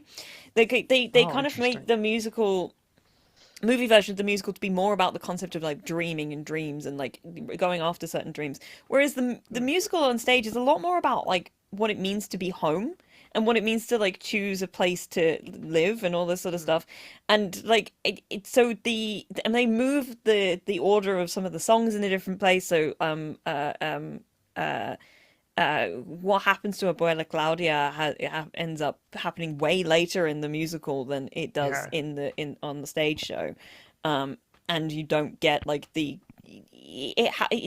they changed so much of it that I was like, it doesn't hit the same way. Like the finale doesn't hit for me in the way that it does when I watch like versions of the stage show, or like listen to the final song in on the original cast recording. So I always get like that little bit nervous when I see like an adaptation of things, because I'm like, sometimes they change stuff for like movie versions of it. Mm. Um, much like when they cut out one of the best songs in Rent, the movie version of Rent, even though they filmed the whole thing and they cut it out, and it fucking pisses me off. Oh my God, I hate But so, that. but like hearing some of the dialogue and going, they're doing it exactly the same. Like the whole lead into like instead of flying off the handle, I hope you're happy, and I was like, it's happening. Yeah. I hope Oh you're my happy God. now. It's just, oh, man, and like just like the visuals of like her cape just taking up the entire screen. I Oh, mean, the oh costuming in man. this is phenomenal, by the way. Mm. Like, I think that's one of Oh the yeah. many things that is like the costuming is on point. I kind of wanted all of Elphaba's outfits, and I'm not much of a dress person, Mm. but like, man, she looked really good in all those Yeah. dresses. That final dress is just so hmm beautiful. And the cape and Incredible. everything. Oh my God. Yeah. Because the cape's also kind of iconic. It's part of how they kind of cover up the lift that Yes, she ends up yes. on I heard in about the that. stage show. Um, yeah, Oh man. it's brilliant. And It's so and good. it's like it's just like the way that like it all crescendos at the very end, and it's like just like the energy of it. Like even though, like even listening to it outside of the cinema, it still gives me that feeling of just like electric buzzing where I'm just like I feel like I've been like almost like struck by lightning, where it's just like, oh my God, I just want to like, like jump out of my chair and just like scream because it's just like that powerful. And then wait, just like immediately like builds and then builds and builds and then it just cuts the title card and then credits. And it's like just like that feeling was so beautiful, and like I loved that, and it reminded me a lot of another, funny enough, another sequel that did a similar sort of thing, which was Across the Spider-Verse last year, Mm. um, with the sort of cliffhanger ending, which I will defend because in the same way that this I think also did that sort of thing well, where it's like it tells a complete story in the over the course of this first part of the film, Mm. and then but it also ends in such a way where it's like this big like musical crescendo where you're just like so hyped and so energetic and so excited for the next part, that I feel like I don't know, there's a fun kind of bit of parallels between these two movies, at least I feel, as far as like the way they end off, in such a like a huge way. I mean, this was bigger than Across the Spider-Verse, I think, because this was like Defying Gravity, but like It's even Defying still, Gravity. yeah, which I mean, is legendary, but like even still, just that feeling of like the audience being like on the edge of your seat and like that anticipation and excitement, and then like credits and like cut to black, and everybody's just like, oh my God, like holy shit. I love that feeling. It was so emotional. Um, so yeah, that was Defying Gravity. I God, I can't wait to watch that again. I just can't wait to watch that entire sequence again, eventually at some point because it was just so beautiful. Um,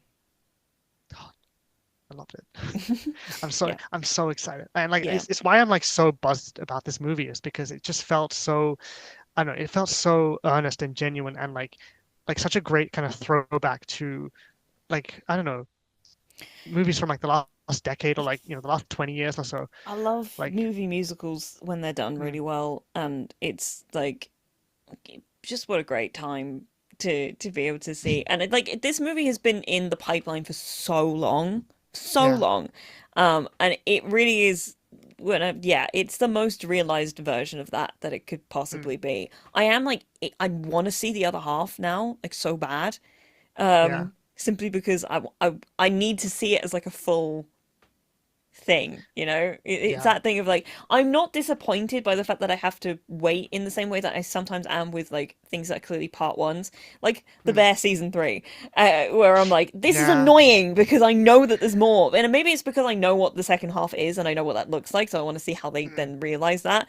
But like, like I'm not annoyed because I think Defying Gravity is such a great like when I first saw the show, I remember thinking that the end of the actual musical was really disappointing compared to the way that the Act One ends, because you have fucking Defying Gravity and it really hits. mm. Seeing it again now, I'm like, actually the end of this movie musical works spectacularly well. It's just a really, so it's a lot more subdued. It's Um, uh, different. it's a very different vibe, and actually it does work very well for what it is. And I'm much more a fan of, like, as I've gotten older, I'm much more a fan of musicals when they're not bright and happy all the time. My favorite Yeah, yeah. musicals are tend to be quite tragic or like Mm, a little bit fucked up. I like it when musicals are a bit fucked up. Um, so I'm always like, I had a lot more appreciation for the second act this time around, but there's just, yeah, there's so much in the second act that I'm really interested to see how they mm. do it. Um, do it. Uh, Do it. do it. Blew Uh, it. fuck's sake. Do it. Why have I done this? Uh, Um, yeah, I'm itchy in the way, like I'm mm. itching for it in the way that like makes me excited as opposed to frustrated, like I have been before Yeah, I can with see certain that. things like that. Mm, like I don't know. I think as somebody who has no context for anything that happens beyond the ending of Defying Gravity, I'm so intrigued as to how they're gonna like, I don't know, flesh out Act Two of the musical and like, because like you said, apparently it's a bit rushed and like it's a bit more condensed compared to Act Yeah, One, and like I really hope that they take the time as much as they did with this first movie, where like, I don't think it'll be anywhere close to as long. mm, It's I mean, the I could is my see it thing. I think being like 2 hours. max. Yeah, Yeah, I don't yeah. think it'll go any further than that. If they do, I'm gonna be like, what the fuck did you put into this? I mean, like, this first act was like hefty. I mean, like they have Mm, like, and it's one of those things where like I do get the complaints of like it is a bit long-winded and it's a bit, dragged out at points. But at the same time, like there's something that's just so nice about a movie like this where they don't cut musical numbers, they don't, mm. skimp on like the character development, and it's just like you're just along for the ride with these characters over the course of like I'm two and a just half hours. because I'm It's not immersive. I don't know. hugely familiar with the original Broadway cast recording. Please hold. I just want to double check. Holding. I'm wondering if they no they didn't they didn't cut anything. They actually every single one Hmm. is in there. Um, I heard that which is like apparently so there's like rare. a They reprise. usually cut something, and that's wild to me. That they actually kept everything, which is great, and I'm very glad for that. Um, yeah, I just remember we didn't even talk about like the supporting characters, like Michelle Yeoh and like um SpongeBob, the guy who plays SpongeBob. fucking Bok. I could. This thing Yeah. I can't talk about either of them properly because of Act Two stuff. Oh, yeah. So That that's makes really sense. difficult for me. Uh, watching Ethan Slater play Bok in this is actually very interesting Mm. because of what I know what happens in Act Two. Oh, okay. Um, so it's yeah, again, it's quite hard for me to like. I'm like, I was kind of like eyeing him interestingly, like, what choices are you making here? This is cool, but also like, what's going Hmm. on? What are you doing? I think yeah, it's hard for me to talk about, so I'm gonna be quiet about it. But like Michelle Yeoh is just like so like she's Oh, Michelle I Yeoh. I will say the twist, like the sort of twist of the movie, Mm. I did predict, but it still hit. Like that was such a great little moment where I was like, oh, that's fun. I like But that. like, if Um, knowing what the Wizard of Oz, we already know that the wizard can't do magic. It's kind of his whole mm, shtick yeah. about them finding him at the end is that he's there like, yeah, he's just a guy. Mm, I do have questions about like because I don't know the Wizard of Oz that well. Like beyond mm. like the over like I've seen the movie, but it was a long time ago at this point. Um, uh, about like the specific like law stuff I mean, when it comes I to know like bits and pieces, I guess, sort of because like, like the whole thing is that and the wizard comes from the same place that Dorothy does. He comes from the yeah, real yeah, world, yeah, and he yeah, came in on a balloon and all this sort of bits and pieces. And I'm like, yeah, like a circus or something. yeah, Um, but I don't know any more of the specifics around it. I mean, there Um, was the bit that cracked me up where like the sort of like recording or whatever, him just saying Omaha all dramatically really cracked me up. Um, I don't know where that is. Like it's someplace in America, but that was fun. Um, I don't know. It's I don't know. I feel like they kind of tried to tie it a little bit into like the lore of these characters and like where he came from and that sort of thing a little bit yeah, more. it's I yeah. don't know. I don't It's know. interesting.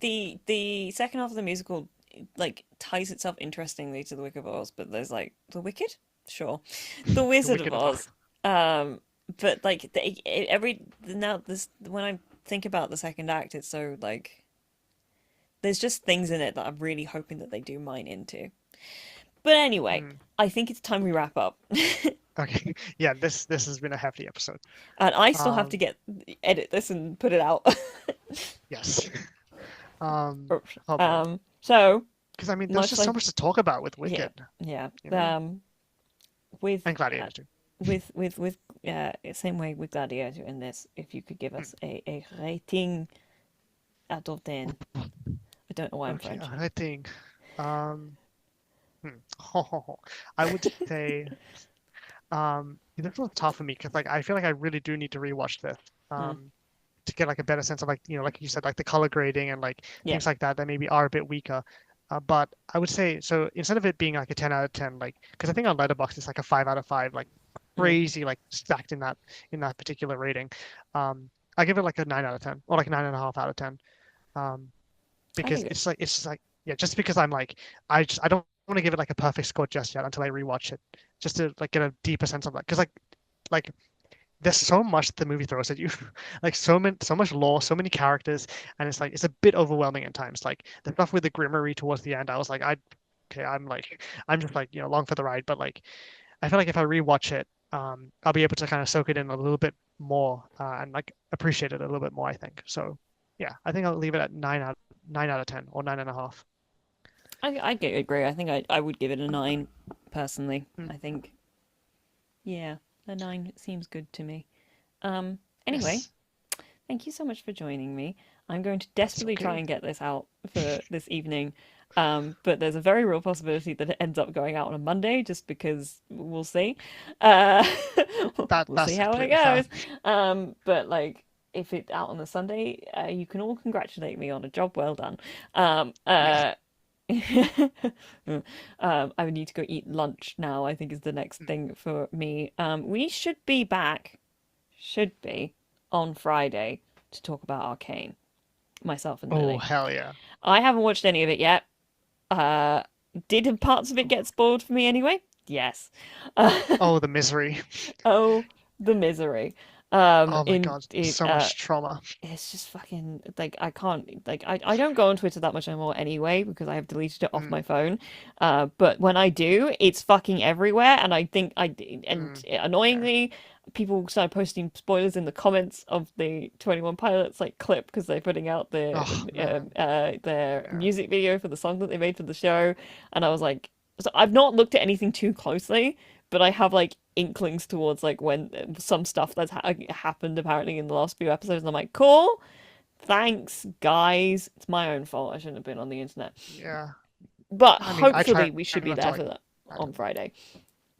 Um, yeah, fingers crossed. exciting. Keep an eye on our Twitter, and I will try to update our community page. I'm just very bad at remembering to do that. Um, we definitely won't be here on the 6th because I will be working. How exciting for Ooh, me. But yeah, buddy. you just keep an eye. Twitter is the best place to keep an eye on our stuff, and that is two cinephiles, number two cinephiles on Twitter. Um, but yeah, I think we're done. So goodbye, everybody. Yes.